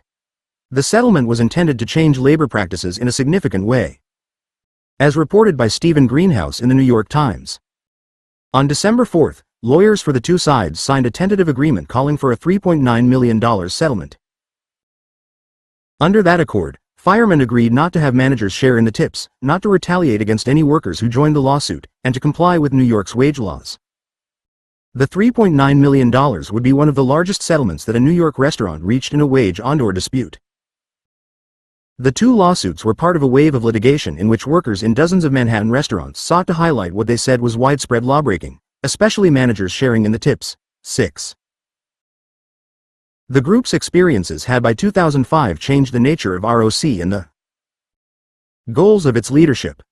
According to Saru J. Raman, what was initially intended as a temporary measure of support for displaced workers from the World Trade Center has become an immigrant worker-led center with its sights set on organizing the 99% of New York City's restaurant workforce that does not enjoy the benefits of a union. Our long-term vision is to change the balance of power in the industry by organizing restaurant workers around strategic industry campaigns. Using protests, media pressure, research policy, and cooperative development, ROC NY has organized restaurant workers citywide. 7. ROC New York has not yet been able to coordinate its activities with those of Local 100 in that regard. However, both groups agree that ROC's activities might eventually pave the way for unionization. Says J. Raman, "We've always had an obvious solidarity with Unite here. We've tried on a number of occasions to go to them and say, look, we've just organized all these workers in this restaurant company. They've won a settlement agreement. They will talk to them for a few times and then kind of drop the ball. They are focused on hotels and Local 100 is focused on cafeterias, and they are not that interested in restaurants right now. They don't have the capacity, they are not ready to go in that direction just yet. I think they will be at some point." Employee involvement schemes. These new forms of organization, initiated and developed by unions, are a sign of vitality. They have helped workers, made the labor movement stronger, and paved the way for further organizing. Each of them may once have been controversial within the ranks of organized labor, but that is no longer the case. What continues to be controversial are employer-sponsored programs such as productivity and safety committees or quality circles. Most of these programs are currently illegal under Section 8(a)(2) of the NLRA, which makes it an unfair labor practice for an employer to dominate or interfere with the formation or administration of any labor organization or contribute support to it. This broad language is made even more sweeping by the NLRA's broad definition of labor organization, as any organization of any kind, or any agency or employee-represented committee or plan, in which employees participate and which exists for the purpose, in whole or in part, of dealing with employers concerning grievances, labor disputes, wages, rates of pay, hours of employment, or conditions of work.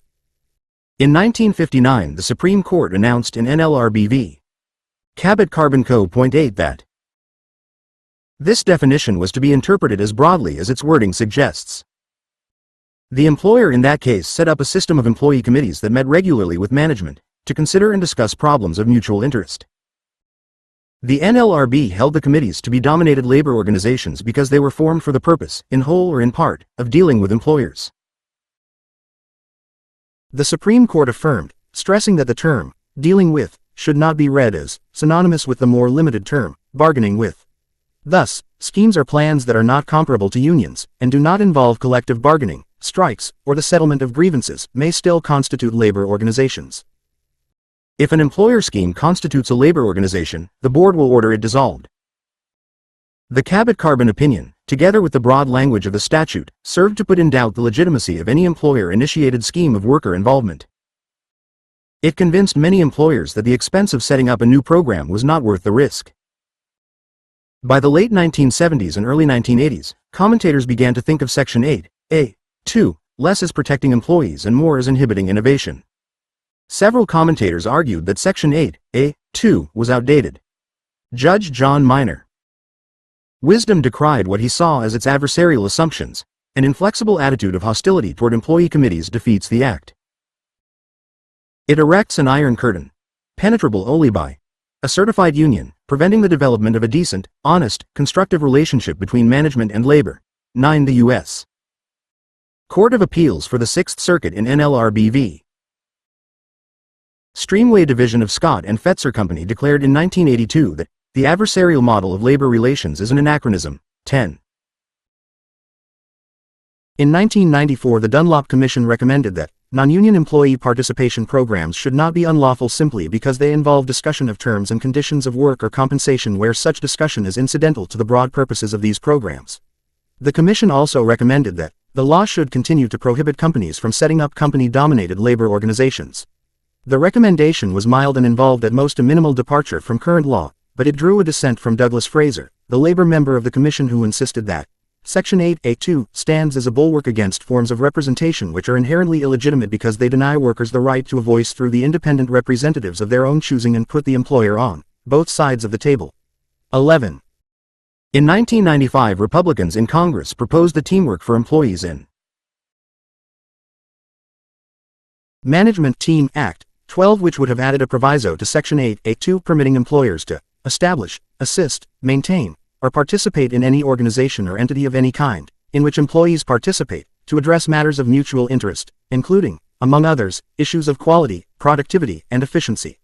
The Act also specified that such organizations may not claim or seek authority to enter into or negotiate collective bargaining agreements or to amend existing collective bargaining agreements, nor may they claim or seek authority to act as the exclusive bargaining agent of employees. 13. The Act was bitterly opposed by organized labor and was defeated. The view that Section 8(a)(2 should be preserved remains the majority view of organized labor, bolstered by scholarship that purports to show a negative correlation between employee involvement committees and union organizing victories. 14 In Law and Reality. 15. We found no correlation between the existence of employee programs and vote outcomes. Nor did voters themselves refer to existing committees as a reason for voting against unionization. No study has demonstrated whether unions could learn to use the existence of committees as a spur to unionization, although it stands to reason that committees should be so usable. Intermediate forms of organization should be thought of as opportunities for organization rather than as inhibitors of unionization. The steel unions and the National Education Association both evolved in part from company unions. When amendments to Section 8(a)(2 are proposed, I believe that the wiser approach for organized labor would be not to oppose them outright but to try to structure them so that they can be used to foster union organizing. For example, Section 8(a)(2 might be amended to specify programs in which employees selecting their own representatives through a secret ballot would be presumed legal. Americans trust elections, and elections would provide unions an opportunity to have their leaders or members installed as the worker representatives in such programs. The Section 8(a)(2 traditionalists have legitimate concerns about potential abuse from well-orchestrated but ultimately meaningless worker involvement programs. Nevertheless, experiments with employee organizations, even if employer-established, seem worth the risk. Even if new employee organizations do not lead to unionization, they could make life better for employees. Academic committees would in other situations constitute Section 8(a)(2) violations.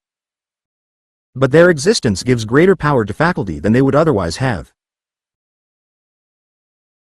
It would be unwise for organized labor to assume that major changes in the construction of Section 8(a)(2) were forestalled by the board's 1992 decision in Electromation, Inc. 16. In that case, the employer, in the wake of an organizing drive, established a series of employer committees designed to discuss and address issues ranging from absenteeism and attendance bonuses to compensation and no-smoking policies. The board unanimously held that the committees were dominated labor organizations. However, several of the board members issued separate opinions explaining why they would be reluctant to apply Section 8(a)(2) to bona fide employer efforts to share power. Board member Clifford R. Oviatt Jr. insisted that this decision did not apply to management's attempt to draw on the creativity of its employees by including them in decisions that affect their work lives. Board member John N.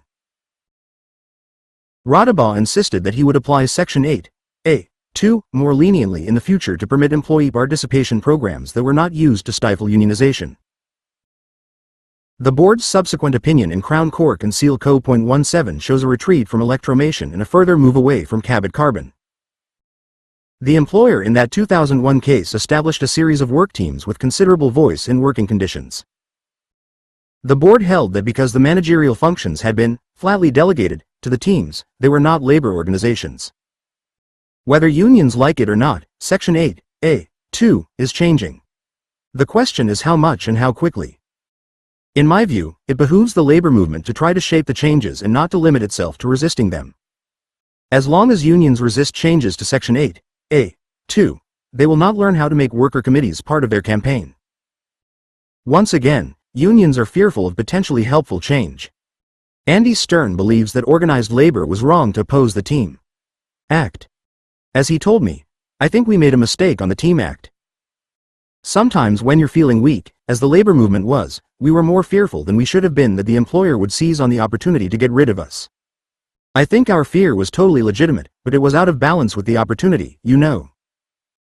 Yes, we would have probably had certain employers using it that way, but it's almost hysterical now that we were worried management was going to form committees to frustrate us. We should be so lucky. Minority unions." Another suggestion for empowering unions is that they use minority bargaining status. Proponents of this idea make a variety of legal and tactical points. First, they argue that minority union bargaining is provided for under the law as it currently exists. They point out that the language of Section 7 includes the right to bargain collectively for employees, not for unions. This argument has been advanced by a number of prominent scholars. The argument is spelled out by Charles Morris, one of the most prolific of its supporters. Morris goes over both the legal and practical arguments in favor of minority bargaining. He argues that, both before and immediately after the Wagner Act, the NLRA, was passed, minority bargaining was a common step on the path to full union representation. What typically happened in those days was that a group of workers, either on their own initiative or more often with the encouragement and assistance of outside union organizers, would decide they wanted union representation and would then join a newly forming union or one already established. They thus became union members, not just card signers or voters, and their new union would begin to act like a union. Its representatives became the worker spokespersons in their efforts to dialogue with management, and they would also attempt to serve as advocates of individual employee members in need of advice or support. When this new union's membership grew large enough and strong enough, even though it still represented only a minority of the employees, it would seek recognition and bargaining with the employer. The contracts that resulted from such bargaining would apply to union members only, not to non-union employees. This combination of organizing and bargaining was frequently accompanied by a strike or a threat of a strike. The drafters took pains to ensure that all employees would have the right to bargain collectively, even at the preliminary stage of pre-majority union bargaining, for that stage was viewed as a natural stepping stone on the path to mature, majority-based exclusivity bargaining, which was considered to be the ideal form of bargaining and the ultimate goal of the legislation. Minority union members-only bargaining was deemed a natural and frequently necessary part of the growth process of a union, becoming a majority exclusive representative of all the workers in a bargaining unit. As originally intended, elections were only expected to be a means to resolve the question, and only when there is a question, of whether a union seeking exclusive recognition does in fact represent a majority of the bargaining unit employees. Both members-only minority union bargaining and exclusive majority union bargaining were deemed complementary parts of the statutory bargaining process. After the Act's passage, minority union collective agreements proliferated. Members-only agreements at that time were as common as exclusivity agreements, perhaps even more common, and the record suggests that their coverage may have been more extensive. These agreements were especially prevalent in the steel, automobile, rubber, textile, and electrical industries. 18. Thus, on the basis of statutory language and historical precedent, Morris concludes that, in workplaces where a majority, exclusive union has not yet been selected, the NLRA requires bargaining with any union of the employee's choice, including a minority union. Morris is optimistic that a new pro-labor board in place after appointments by President Obama will recognize that this unambiguous statutory language means exactly what it says. Morris has been diligent in his efforts to promote this idea and, as of the time of this writing, has secured the support of many unions who have sought to get the board to address the question of minority bargaining in a rule-making procedure. He sees the benefits of the process as twofold. First, minority unions can help improve the wages and working conditions of their members. Second, the process is likely to lead to unionization. What will the process of bargaining without prior majority status mean in a presently non-union workplace? It will mean that whatever the minority union and the employer negotiate and agree upon will become binding as to union members only, and employees who prefer not to join the union will be legally free to negotiate their own individual terms of employment, which in actuality may prove meaningless. What is more likely to happen regarding the non-union employees is that most employers will extend union-negotiated economic benefits to all similarly situated employees. This will be the employer's voluntary decision, however, not a legal requirement. On the other hand, contractual grievance and arbitration procedures will apply only to union workers. As was true in the past, most of these minority union contracts will likely serve only as temporary stepping stones on the way to majority exclusivity contracts, which will then provide the same full benefits to all employees. In short, what Morris envisions as a result of the recognition that employers are required to bargain with minority unions is an upsurge in the number of unionized workplaces. I have been among the dissenters that Professor Morris refers to in passing. I doubt the legality of formal minority bargaining agreements. My position is that a members-only contract that grants benefits to union members that are not available to non-members violates Section 8(a)(3) of the NLRA. It constitutes discrimination that will have the inevitable effect of encouraging membership in the union. Discrimination is clear because union members and non-members will be treated differently. Indeed, Morris himself so states. On the other hand, contractual grievance and arbitration procedures will apply only to union workers. The encouragement of union membership is also spelled out in his article. Grievance and arbitration procedures will apply only to union workers. As was true in the past, most of these minority union contracts will likely serve only as temporary stepping stones on the way to majority exclusivity contracts. In addition, there is the problem of bargaining strength. If majority unions cannot achieve meaningful agreements in 40% of new contract negotiations, why should unions not capable of achieving majority support succeed? The complexities, confusion, and potential burden of an employer's having to deal with every group that declares itself the representative of some of its employees will undoubtedly cause the courts to look hostilely on the entire business and to try to limit its scope, if they do not declare the whole business illegal. It is an idea that, if accepted by the courts, may do some good for workers and unions, but it seems unlikely that any major benefit can come from it. Conclusion. There are a variety of techniques short of collective bargaining that can give workers more control over their economic fortunes. All of these are valuable, and all can be useful adjuncts to a vital union movement. None of these, however, involve workers taking charge of their own economic destiny. None except minority bargaining or would be worker-led. They will not, except marginally, help create a worker-centered union movement. This page intentionally left blank. Taking chances. If you had asked a large group of union organizers in 1985 why organized labor was losing membership, almost all would have responded with a version of Dorothy Benz's explanation: Hostile employers and inadequate labor laws. 1. Vinnie Ciarabella, by contrast, devoted most of his criticism to the labor movement itself, focusing on the lack of planning and the lack of organizing passion. John Wilhelm later recalled Ciarabella's insistence that we can organize successfully in spite of all the obstacles, his impatience with those who blamed the lack of organizing on external forces, like the NLRB. Ciarabella, doubtless unfairly, considered the failure to commit to organizing as evidence of a character deficiency prevalent among labor leaders. When people say you can't galvanize the workers, I say that's nonsense. That's the position of some people unwilling to rock the boat, unwilling to effect change, who worry about the political consequences of change. In the 1970s and 1980s, he was in a state of constant outrage at the 305. Chapter 25: The Difference Between Labor Organization and Labor Movement. Failure of union leaders to recognize the need for change and the opportunities for new organizing. I just think they were resistant to change. They were doing their thing their way and everything was fine, but they didn't see the storm clouds ahead. The building trades in those years wouldn't, for example, organize a contractor who had non-union workers, and they wouldn't take the contractor's workers into the union. Anyone who had any vision about the future would have known that it was utter folly. I had a reputation as a radical who would raise issues like this.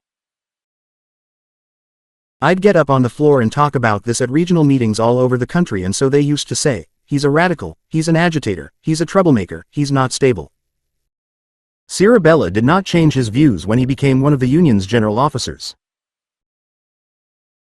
He related to me with relish how he upset his fellow organizing directors at a meeting at AFL-CIO headquarters. I told them, "Forget those political hacks you got in your organization, you got as organizers, get rid of them or red circle them." The whole structure of organizers has revolved around nepotism or hacks you want to get rid of. This is just terrible. They have no vision or energy. If we're going to revolutionize the American labor movement to make it more responsive to the times, it means radicalizing the structure. In the early 1980s, a high-level committee led by Harvard professor James Medoff proposed a new form of union membership for workers not represented for purposes of collective bargaining. These new, associate members, would be recruited through union services such as insurance, travel planning, and discount credit cards. Point 2. Ciarabella was contemptuous. I think that Medoff's proposal illustrates the dilemma the AFL-CIO is in. They are so desperate, groping so badly for something. They latched on to anything that came by to demonstrate that they are going to do some things differently. It's not fueled with any passionate desire for change, it's fueled with a sense of business concern. Some guys don't give a shit if they never organize anything. But where is that human spirit that used to propel us? Where is it? Why don't they express it in those terms? Nobody but me is talking about the proper selection, the proper training, the proper this, and the proper environment in which they work. Nobody is talking about that. Kirkland didn't talk about it, Medoff didn't talk about it, the international presidents won't talk about it. Sherry Chiesa, one of Vinnie's protégés and now the secretary-treasurer of Unite Here, finds the same attitudes that troubled Ciarabella still present and still harmful to the labor movement. There are international union presidents who actually have publicly said, "We can't organize unless there is labor law reform. We just can't." So, what they believe their mission is politics. Even when his organizing drive failed to produce the results that he had anticipated, Ciarabella blamed himself for following the Yale model and not using the street power of the union. I take culpability for that. Can't lay that on the young people. Things can be done if we have a vision and if we are willing to play unsafe and do the unorthodox by today's standards. People say the sit-downs are dead, don't work anymore. That's nonsense. Many of them still work if we rework them. As his statement shows, as the drive ended, Ciarabella was moving toward the new comprehensive campaign model that the union later adopted. Unions are right to be outraged at the NLRB election process, which has made successful organizing so difficult. But it is a great mistake for them to ignore their own failures. Focusing on external difficulties inhibits needed change, and sweeping change is needed. As Part 2 shows, new methods of the type developed by here have led to successful organizing. This is not surprising. Unions throughout history have been able to organize and strike successfully, even in the face of repressive laws, as long as they have had the determination and willingness to take chances. Examples in modern times include movements in South Africa during apartheid and in Poland during the early days of communist rule. Solidarity, a movement that changed the world, was organized by people violating the law and risking imprisonment, almost all for the second time, for going into the factories distributing a workers' bill of rights. 3 at a time when strikes were illegal, its members faced imprisonment when they struck. Point 4.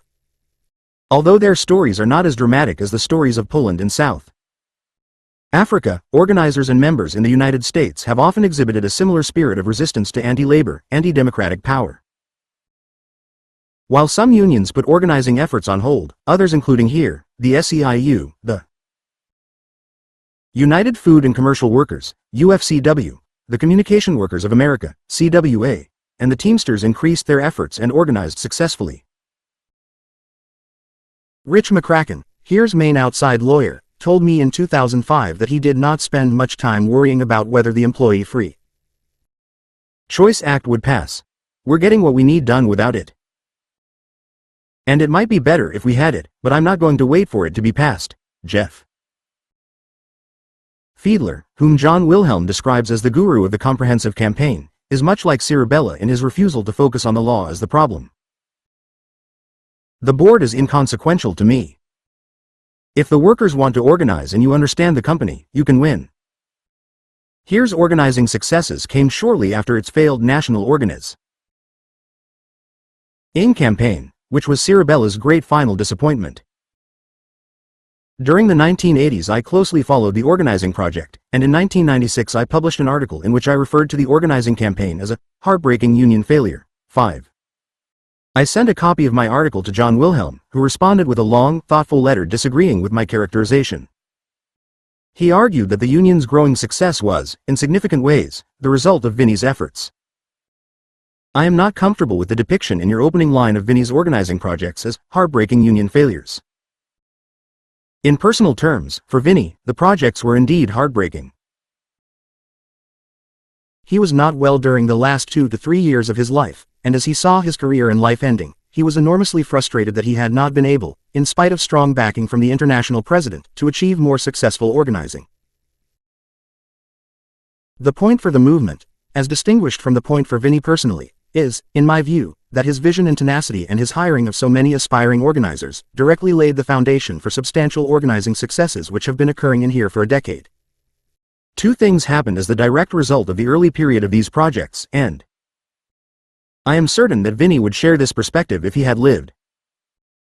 First, we learned a great deal about what it takes to organize successfully in our industry given the fierce opposition of employers, as well as the familiar inadequacies of the law.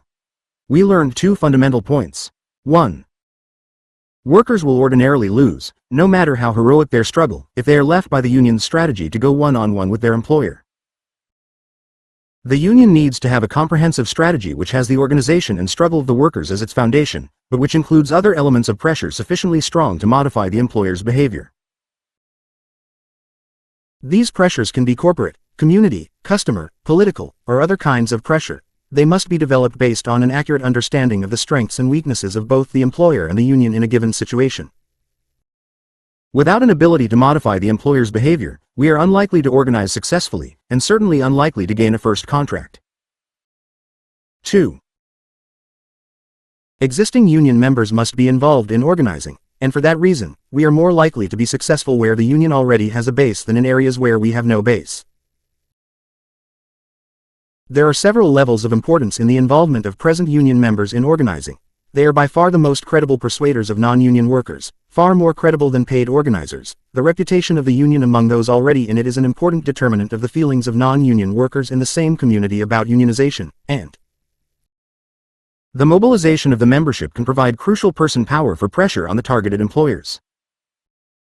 The projects enabled Vinnie to hire another generation of young organizers. They are now providing the leadership of increasingly successful organizing in Nevada. Here has the most successful private sector organizing program in the labor movement. We have organized 11,000 new members, under contract, since this program was launched in 1987. We will, without any exaggeration at all, add 10,000 more new members in Nevada this year. Organizers Vinnie recruited and trained provide the backbone of this remarkable program. D. Taylor, Joe Doherty, Julie Perlman, Joe Marie Agriesti, and Steve Yanovich were all 1985 project hires. I have directed the project, and of course Vinny hired and trained me, and Carl Lachow has played a key role as well. Point 6. The chief lesson that the union learned during the mid-1980s, starting with Vinny's program and continuing in Las Vegas, San Francisco, and Los Angeles, was that organizing is a complex process and that at its heart is the effective mobilization of the membership and the application of relentless pressure on recalcitrant employers. It was the message that Cirabella passed on to Wilhelm and the other young organizers that he hired. It was put into action when Wilhelm, Joe Doherty, and D. Taylor prepared for the forthcoming battle for survival in Las Vegas through the intense mobilization of their membership. This was not an easy task. Many people at the time thought that it could not be done since the union had so many disparate elements. Senior, well-paid white workers, Hispanic workers, many of them illegal, from different locations, and many African Americans. The culinary was able to unite this racially, ethnically, linguistically, and functionally mixed group. In doing so, union leaders were repeating what Cirabella had done in creating solidarity in Local 35 when he became the business agent for Yale's maintenance workers. This focus on member involvement continues. It is what newcomer Sarah Julian was taught when she joined the staff of Local 19 in 2003, and it illustrates Mike Casey's comment to me. There are people who don't even know Vinny who are his disciples today. Mobilizing existing membership for purposes of organizing may seem obvious. Virtually all unions today regularly talk the talk of grassroots, bottom-up organizing and member mobilization. But that is not how the vast majority operate. Here has been almost unique in its commitment to rank-and-file power, involvement, and voice. It is a movement union, growing, and well-led, a far cry from the unfocused organization of self-aggrandizing leaders described by the Federal Monitor in 1998. For a union to grow, its current members must feel a personal stake in the organizing process. Such a feeling is what enabled the members of Yale's Local 35 to stand firm in support of the organizing effort and strike by the clerical workers in Local 34. The strike could easily have been defeated had the members of Local 35 felt aggrieved by the attention lavished on their white-collar sister local. As Cirabella pointed out, John and the whole team quite naturally immersed themselves in Local 34, and they let 35 do it by themselves. It was Cirabella's constant preaching about labor unity that made Local 35 members see the organization of the white-collar workers as crucial to their own success. Given the weakness of the NLRA process and the success of comprehensive campaigns, it is a mystery why so few unions actually use comprehensive campaigns and even fewer use them in an organized, comprehensive fashion. Why, for example, do the steelworkers continue to rely on hotshop organizing? The United Steelworkers is a union with a rich tradition, and, through the merger with Pace, it has acquired targets like box factories that might well yield significant results if approached through a comprehensive campaign. Is it fear of failure, fear of legal consequences, fear of squandering money that might well be needed to support other activities? Why didn't the United Auto Workers, UAW, use a comprehensive campaign and more aggressive tactics in its unsuccessful efforts to organize Japanese and Korean auto companies? This was a failure of major and lasting importance. The unions that are not trying different approaches to organizing are not obviously failing, but they are not learning either. Perhaps they are awaiting changes in the law, but even a significantly revised NLRA would, at best, present an opportunity. It would not ensure success without risk and experimentation. Organizing campaigns are the graduate study programs of unions. They are critical to organization development.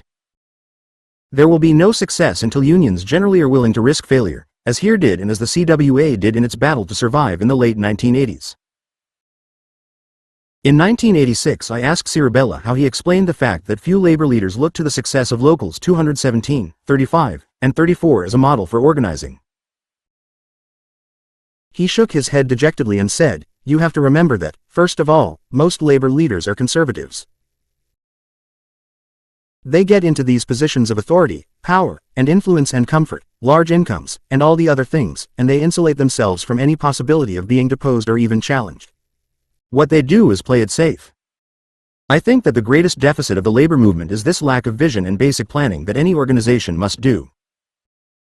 Competing models of worker power. During my second year as a professor at Yale Law School, a group of secretaries asked me whether they should join one of the unions trying to organize Yale's clerical workers and, if so, which one. "Yes," I said, But which unions are you talking about? Well, both the UAW and the Hotel and Restaurant Employees Union are trying to get us to sign up. The answer now seemed obvious. You should by all means sign up with the UAW, I told them. They are more powerful, more socially conscious, and have no history of corruption. The hotel workers have no experience representing secretaries, and they have a reputation of being mob-connected. It was the answer almost any expert would have given. The UAW was the shining face of industrial unionism, led by Walter Reuther, who had fought the bosses, the communists, and the mob. It had played a key role in the passage of the 1964 Civil Rights Act. Here was discussed mainly in stories of union corruption. They thanked me, and I left feeling that I had used my knowledge of labor to good purpose. About a month later, I was in the same secretarial office. What have you guys decided? I asked. We've decided to go with the hotel and restaurant workers. Really? I hope my voice did not show my disappointment. Why here over the UAW? We like their organizers better. They really care about us. They want to hear what we think. The UAW guys just kind of lecture us. I was surprised and disappointed. Why had they ignored my advice and made such a blunder? But now, 3 decades later, it seems obvious to me that the secretaries not only were right but were onto something important that labor experts, myself included, would eventually learn. The face of the HERE organizers was the face of labor's future. The UAW represented the militant but inadequately understood past. After the strike, one of the organizers described why Lucille Dickus, the president of Local 34, did not sign on with the UAW. I think it was because they always talked about their union, and we talked about her union, so she said, okay, if it's going to my union, I'm going to get involved and do it. Lucille, an eloquent speaker, became an inspiration to others, such as Yale graduate Donna Schneider, who now leads Unite HERE's organizing drive in San Antonio. This difference was understood by the Yale human relations manager I interviewed, who wished to remain unnamed, who recognized both the strength of Local 34 and the weakness of the UAW organizers. Local 34 built a strong core of people who really have a sense of religion about the union movement, or if not the international union, at least the union at Yale. There's a hierarchy and the clerical and technical people are at the bottom of it, so what do? They get together and say hey, we're important, and they put their arms around it, and they wine and cheesed it at the start. They used to go up to the science area, and they talked to each other and they reinforced each other, and if you see the original group together, there's a real bond of affection and there's a little bit of the values of the women's movement in it. UAW sent in people who knew nothing about Yale University, didn't try to learn anything about the university. They took the standard industrial labor program to Yale, and it went over like a lead balloon. John Wilhelm and Paul Clifford, 2 recent Yale grads, didn't make the mistakes that UAW did. Also, they learned from Cirabella that the way to get to Yale is through the media, make events, call in the television cameras. That has more significance for the labor movement than for just the campus. If they want to get white-collar people, they can't use blue-collar tactics. Even when I came to appreciate the skill and commitment of Local 34's organizers, I thought of the UAW HERE comparison at Yale as isolated and unique, since each union was operating away from its core constituencies. I now see the Yale story as prophetic. My conversation with the secretaries took place around 1980. Shortly thereafter, each union would be confronted with major organizing challenges. The UAW faced opposition from the increasing number of foreign car companies building cars in the United States. HERE was confronted with the combined efforts of major hotels to reduce or eliminate its power in key cities, including Las Vegas, San Francisco, and Los Angeles. It also faced the task of restructuring its organizing tactics after the failure of Cirabella's national organizing campaign. HERE has met its challenges. Before the recent economic collapse, it was stronger than ever in each of the cities mentioned. It has grown despite a series of major problems, including the devastating impact of 9/11. The UAW has failed repeatedly to organize the foreign car companies, and it has continued to use old-fashioned NLRB-oriented organizing tactics. Doubtless, the answer is complex and multifaceted, but I believe that HERE's success is attributable at least in significant part to the excellence of its leadership, and that in turn is a reflection of the union's diversity and its openness to people from outside its ranks. This openness is one of Cirabella's major contributions to the union. It has brought into the union people as varied as John Wilhelm, Carl Lachow, Maria Elena Durazo, and Joe Doherty. This was no accident. Cirabella believed that the Union needed an infusion of the idealism that he saw and recognized in the anti-war and civil rights movements. This infusion was almost universally unpopular with the Union's then current staff and could never have happened without the support of Ed Hanley. As Cirabella recognized, Hanley bit the bullet. That's why he deserves enormous credit for doing what he did, because it was not a popular thing to bring these hotshot young kids in the numbers that I brought them in. The UAW has required that organizers come from within its own ranks. This is the current policy of most AFL-CIO unions. It has served to inhibit innovation. In an interview with me, Mike Casey insisted that diversity among organizers is the key to success. I remember about 8 or 10 years ago, there was about an 8-month period where our hotel division was all men and they were young and older, good organizers and stuff, but they were all guys. I used to just dread going into those meetings and talking to them about shit because there just was not a mix, and it's not just gender, it's ethnicity, it's age, it's where you come from, your experience, and all that. People talk about hiring for diversity because it's the politically correct thing. Or the right thing to do. I say that's fine, but that's not the reason you do it. Because it's the most practical, the best, most effective way.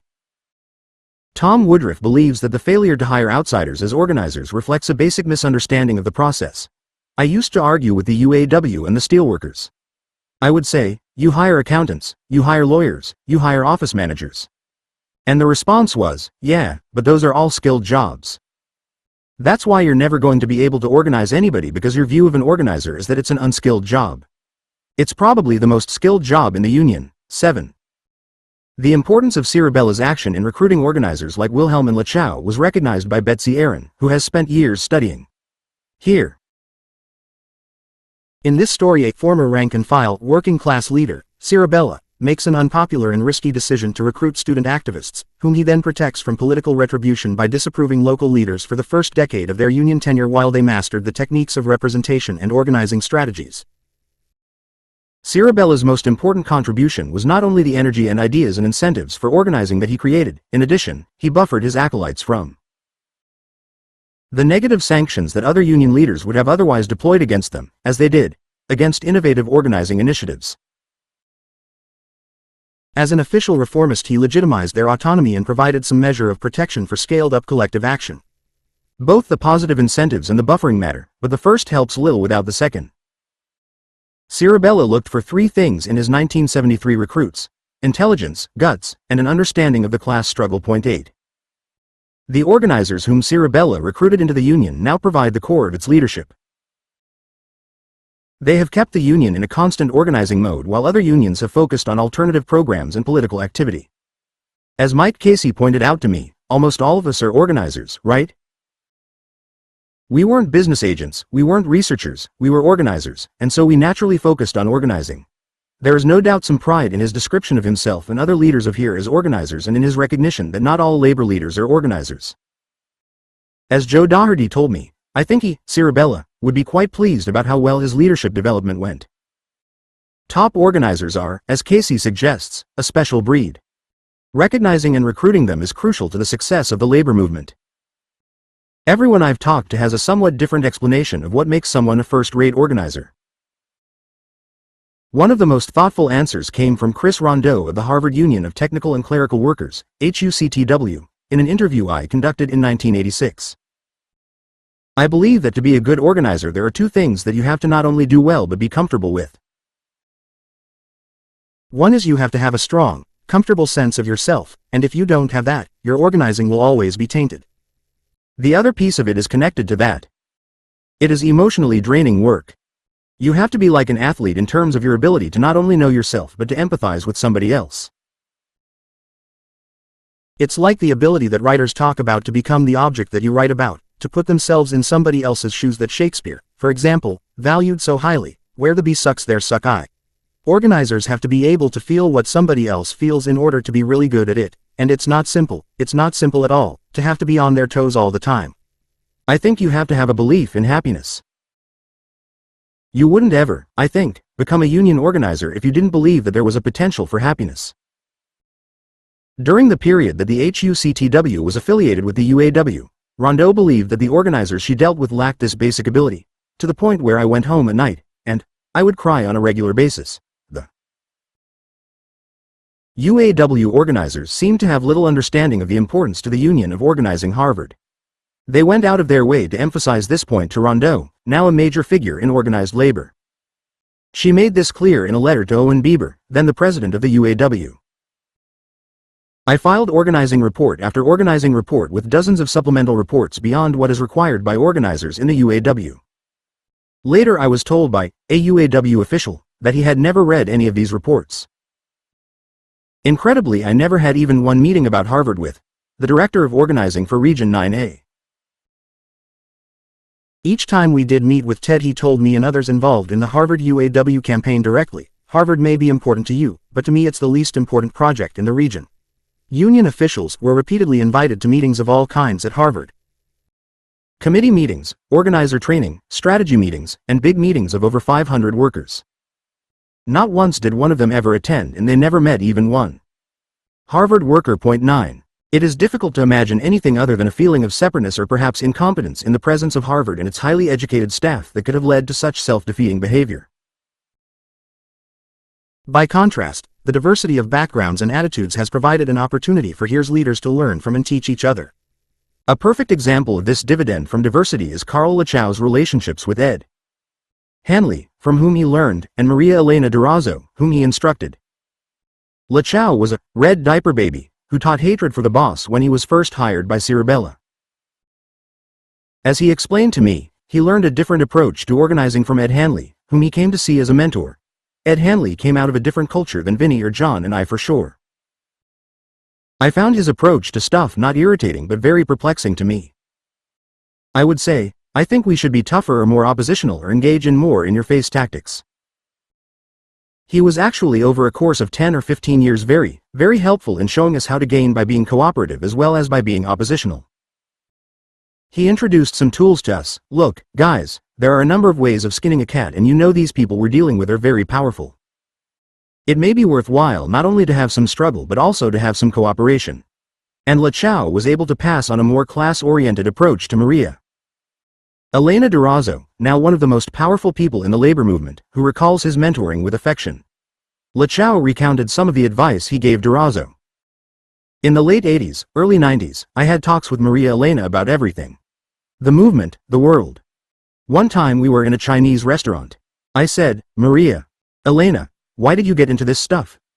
She said, well, I'm Chicano, I really felt that my people should be really backed up. And I said, that's laudable, but I didn't get into the movement because of the Jews. Now, there are a lot of Jews in New York, and they are in the working class. That's not what brought me. I really think of it as working people. When I help in San Francisco, it's Chinese, and in Chicago, it's African Americans, in here it's Latinos. I don't even speak the language, but I don't give a damn. When I did Yale, it was women, so you have got to really broaden your reasons for doing this. Because I said it's not always going to be Latino here. I said, Maria Elena, I'm going to fight for Latinos because 80% of the workers here are Latino. But I want to have the Asians that are leaders and the African Americans that are leaders and the whites that are leaders, and we are going to have the staff people who are the best, and if they come from El Salvador instead of Mexico, we are going to promote them. So you've got to understand that that is where I'm coming from. I think that's where you should be coming from. She was learning. She's brilliant now. She leads the immigrant workers, she's wonderful. The organizers whom Cirabella hired for Local 217 and for the organizing project were almost all outsiders, with the partial exception of D. Taylor, who was both a college student and a waiter. Cirabella told me in 1990 that he wished he had recruited more from the union's rank and file. Since then, most organizer hiring has focused on insiders, immigrants, and people with working-class backgrounds. Taylor, for example, who is constantly on the alert for organizers, limits his search to members. But there are enough idealistic young people fresh from college, like Sarah Julian, to keep a healthy mix. Gioconda Arguello Klein, the president, the number 2 position, of the Culinary, came from the ranks, as did almost all its new organizers. Taylor and Lachow are constantly on the watch for potential organizers. Julian is now seeking out new organizers from the rank and file. Some organizers have come from the union summer program. The essential fact is that here is constantly seeking new organizers and making a conscious effort to strike an appropriate balance of insiders, from the workforce, and outsiders. John Wilhelm believes that it is important to have leaders and organizers from a variety of different backgrounds. This creates the danger of discord, cliques, and power struggles. That it hasn't done so in here is undoubtedly due in part to the special skills of harmonizing people and making them feel good about themselves that Wilhelm possesses to a remarkable extent. Why haven't other unions followed a similar path? Why do the majority of AFL-CIO unions still recruit organizers solely from the rank and file? According to Stuart Acuff, the AFL-CIO's director of organizing, it is a combination of tradition and ideology. I suspect that there is also an element of fear, the worry that Cirabella rejected when he hired Wilhelm. When Vinny hired me, one of the things he drummed into me from the beginning is that the biggest problem in the labor movement was insecurity. People are afraid to develop leaders because they would feel threatened by it. And to the extent that we've been able to avoid that trap, hopefully I've contributed. I think it's Vinny's legacy. Of course, it would be a mistake to overuse students or outside intellectuals and to develop the attitude that those with degrees are by virtue of their education bound to be better organizers than workers. Steve Early, a graduate of the New Left, has expressed concern with what he seems to believe is a disturbing trend in both the SAU and Unite Here. Over-reliance on former students often goes hand in hand with underutilization of workers themselves, both organized and unorganized in union campaigns. It avoids the hard, politically challenging work of creating a new organizing culture rooted in local unions and their communities. It also perpetuates the technocratic myth that deploying more professional staff is the key to success in organizing, bargaining, and politics. Any strategy for rebuilding union strength that relies so heavily on an infusion of paid help is deeply flawed. 10. Early seems to have here in his sights as one of the guilty parties creating the danger of a top-down technocratic culture staffed by paid help. As proof, he cites a here recruitment brochure that reads, "No experience is necessary. You provide the commitment to justice for working people and good communication skills. We provide salary and excellent benefits plus constant training and endless opportunity for growth and leadership."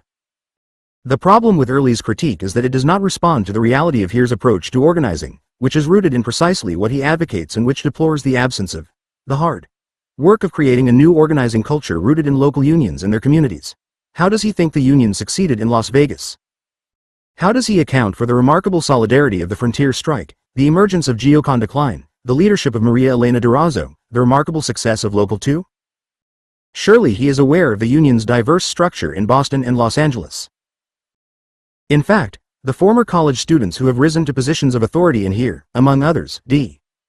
Taylor in Las Vegas, Paul Clifford in Toronto, and Henry Tamarin in Chicago, have been meticulous in searching out and recruiting rank-and-file organizers.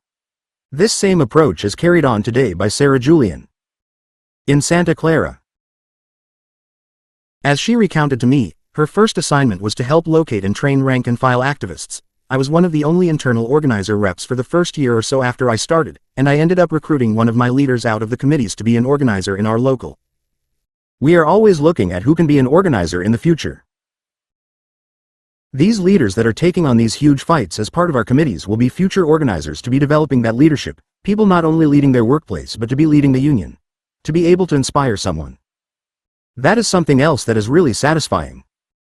The idea that here has somehow sinned against the concept of working-class unity by bringing in people like Julian or, for that matter, Wilhelm elevates class-based social theory over reality. Early's article drew a response from Lance Compa, an academic, labor reformer, and one-time United Electrical Workers organizer who was a Yale law student during the early 1970s. I was lucky to watch Vinny Cirabella and John Wilhelm work in the Yale strikes and organizing campaigns of the 1970s. The insider-outsider combination epitomized by Cirabella and Wilhelm is a model for the labor movement, not something to be scorned because former students are involved in key roles. 11. I agreed with Compa during my time at Yale, and I believe it even more strongly today. The insider-outsider combination is what Yale-educated Paul Clifford, now the head of the Toronto local, sees as the great continuing source of strength for here. I think the combination of John and Vinny, one being Yale-educated and one a grade 10 or grade 9 being together, I think together it's a pretty big tent.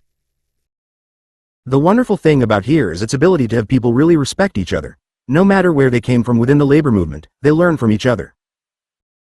The combination is really important, so we got leaders and staff from all the different backgrounds. A lot of our emphasis in Toronto now is immigrant workers, so recent hires have come from Eritrea and Guyana and Jamaica, and we've got people from all over the world all on our staff here in Toronto. Here, with its strong cadre of former student activists, makes certain to project the face of its members as the face of the union. The UAW, with its tradition of hiring from inside, does not. With the fate of the U.S. auto industry seemingly in the balance, I watched and heard Ron Gettelfinger making his way from television news show to news show speaking in his serious, somewhat bureaucratic style, trying to explain why the UAW should not immediately accept the same wages and benefits as those granted by foreign automakers in America. He was earnest and knowledgeable but not very effective. I thought to myself that he should be accompanied by auto workers who would talk about their mortgages, their kids' educational needs, their struggle to maintain a decent lifestyle with fewer hours and almost no overtime. They could have been far more effective than Gettelfinger. I asked a knowledgeable labor person whether my reaction was unfair. He responded, "You're not being overly harsh at all. This is enormously frustrating. He should have hundreds of auto workers with him at all times." Taking the movement out of the labor movement. Union politics. Unions are inevitably political institutions. At their best, they reflect the views and interests of their members. This can be achieved only by a democratic political process that gives members the power to decide on priorities and actions. There is, however, a less noble but constantly present aspect to union politics. It involves those with power who cut ethical corners to remain in power, thwart opposition, and stifle different points of view. Harmful union politics is largely about the competition for advancement and recognition. Sometimes it involves existing staff resisting the infusion of new people with new ideas. Sometimes it reflects those with more education and status treating rank and file workers with contempt. Having spent more than half my life in academia, I am well acquainted with the harmful potential impact of intellectual rivalries, constant competitive ambition, destructive concern with status, and overcoddled egos in high positions. And yet nowhere that I know of are the negative aspects of politics more prevalent or more destructive than in the labor movement.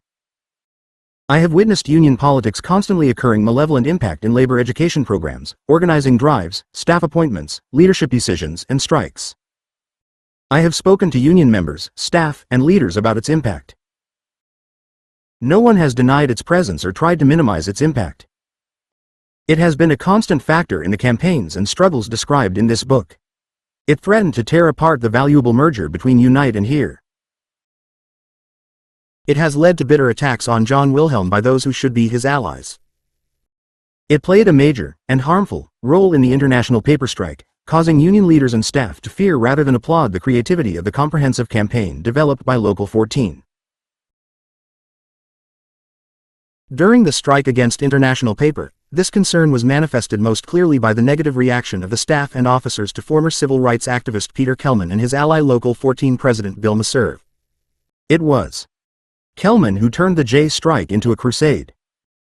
Bill Meserve told me, "The organization we had here, it was great. In all due respect, it was not because of me. It was Peter Kellman. Peter is probably the world's best organizer, Robbie." Lucarelli, the union's vice president, concluded that, because of Peter, we had, from what I know of different strikes in the country, in my opinion, the best organized strike from all points of view. 12. Kellman's approach would have won the approval of Cirabella. Each saw the key to victory in the mobilization of the membership.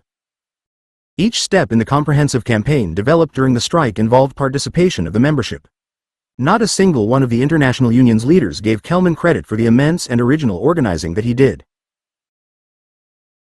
The union's vice president with jurisdiction over New England thought that he had too much influence, and another vice president told me that Kellman was not the sort of person I wanted to be associated with. An officer of one of the Mobile, Alabama, locals told me that the one the international union was really not fond of was Pete Kellman. Bill Meserve, Local 14's president, was viewed with suspicion by those in the international union who feared his popularity with the union's rank and file. Richard Thomas, then a young union staff member, told me that Meserve's popularity with the rank and file frightened union officials. What I see as one of the greatest shames within our union is the fact that some of our executive officers in the UPIU, United Paperworkers International Union, misconceived these people's determination and enthusiasm for a coup attempt, and in all actuality it never was a coup attempt. It was determination and dedication to fight off the evils of international paper. The international union hadn't seen nothing in all our years with that much emotion, and that scared them. They did the best they could to get away from them. In this, as in so many areas, Vinnie Cirabella was unusually perceptive. He believed that internal union politics made union leaders fearful. As he explained to me, he made sure to pass this message to John Wilhelm very early in their relationship. "John, you have brains, you can read, you can write, you can think, you have a nice personality and a nice presence. All that is advantageous, but it doesn't mean a piss hole in the snow if you don't learn the politics. First, last, and always, the labor move. MENT is a political institution. Don't ever forget that, and you have to know what the political parameters are under which you can function. Particularly an outsider. I came from the rank and file, and even I have difficulty with those kinds of problems. And you've got to understand there are a lot of people that don't think like we do. And we can't be looking down on them making snide remarks etc., etc. That will get you only a ticket to oblivion. But you know in the best sense John is a good politician. He really is. He is what I like to call, what I used to call myself, a practical idealist. That may sound like some form of hypocrisy, but it really isn't, because if you are part and parcel of a political institution, and if you don't understand that, you're not going to accomplish anything. Cirabella believed that internal politics played a large role in thwarting the national organizing drive that he developed. When these kids went out into the city, they learned some of the political facts of life, that not every one of these local union leaders welcomed us. Moreover, some of their staffs were uneasy about these kids being around for fear they might take their job in some unknown way. He was sure that the impact of union politics was not adequately understood by his trainees. He told me at the time, "John is very seasoned.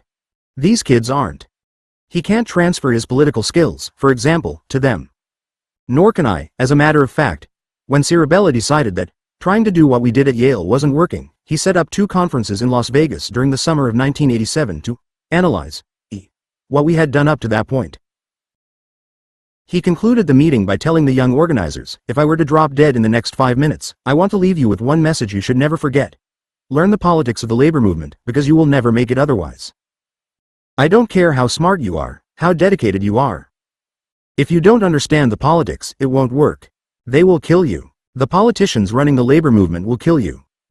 Cirabella's kids are now the key leaders of the union, and they, together with Wilhelm, have made a major effort to keep political infighting to a minimum in their jurisdictions.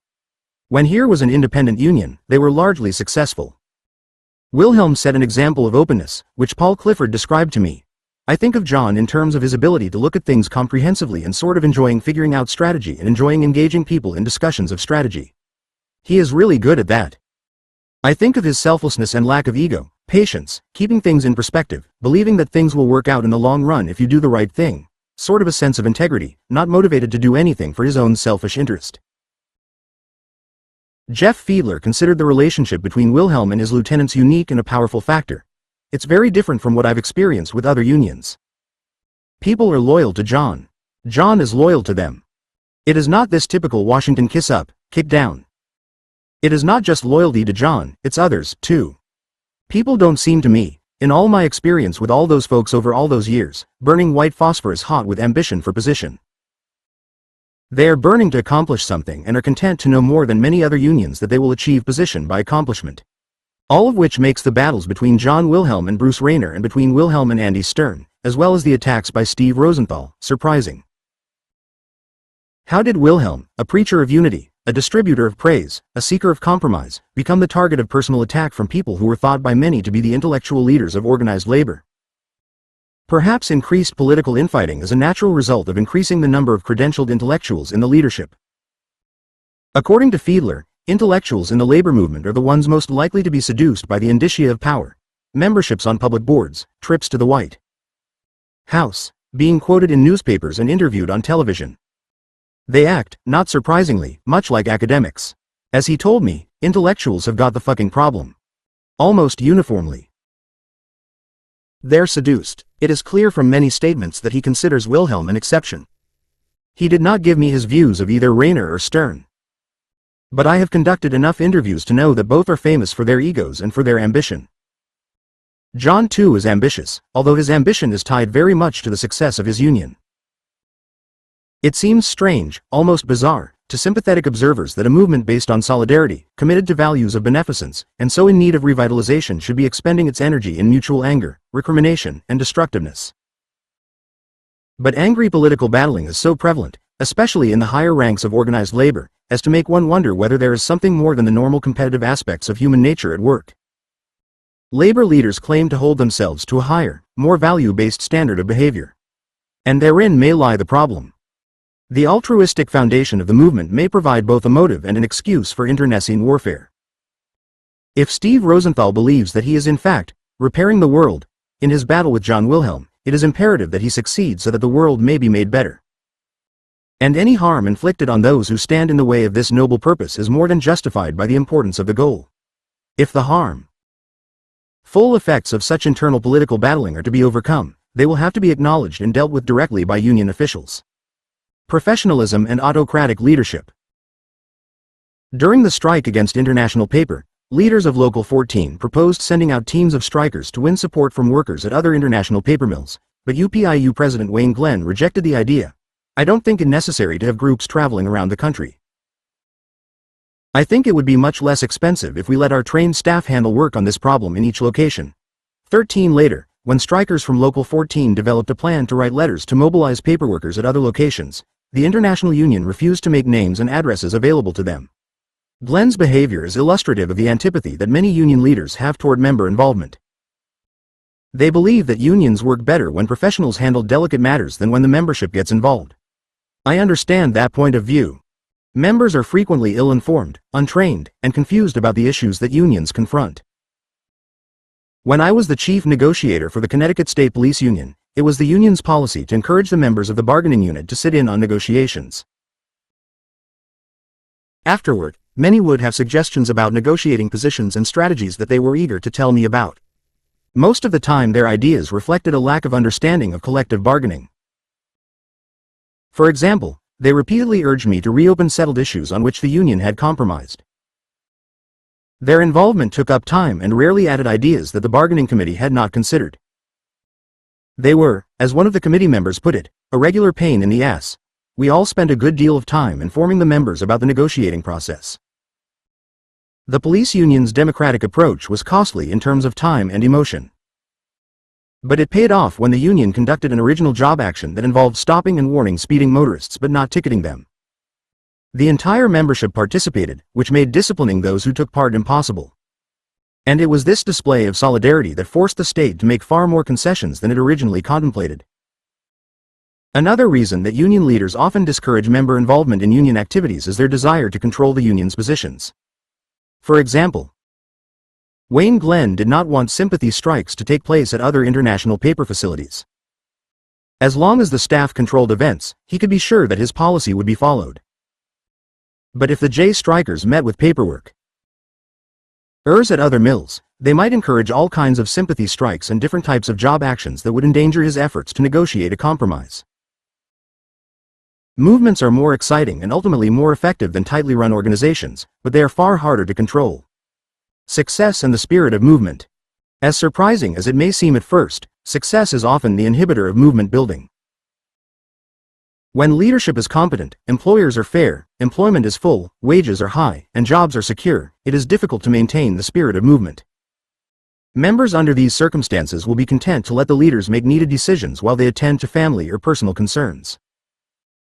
According to rank-and-file activist Mark Norton, the current successful leadership of Mike Casey in San Francisco makes the once highly volatile membership passive. Back in the early 1980s, when there was great dissatisfaction with the leadership of the trustee Joseph Belardi, there were a lot of different groups, there was a lot of different points of view, there was a lot of dissension. But under the successful leadership of Mike Casey, he finds the membership far more passive. Democracy is a good thing. But if they are delivering the bacon, you don't care that much. And that's sort of the attitude that I see these days in our union. Both in the International Union, as far as I can see, but particularly on the local level. Democracy is just a game everybody talks about, but in some ways it's sort of a godfatherish sort of thing. They do well by us, okay. The key is they deliver the bacon.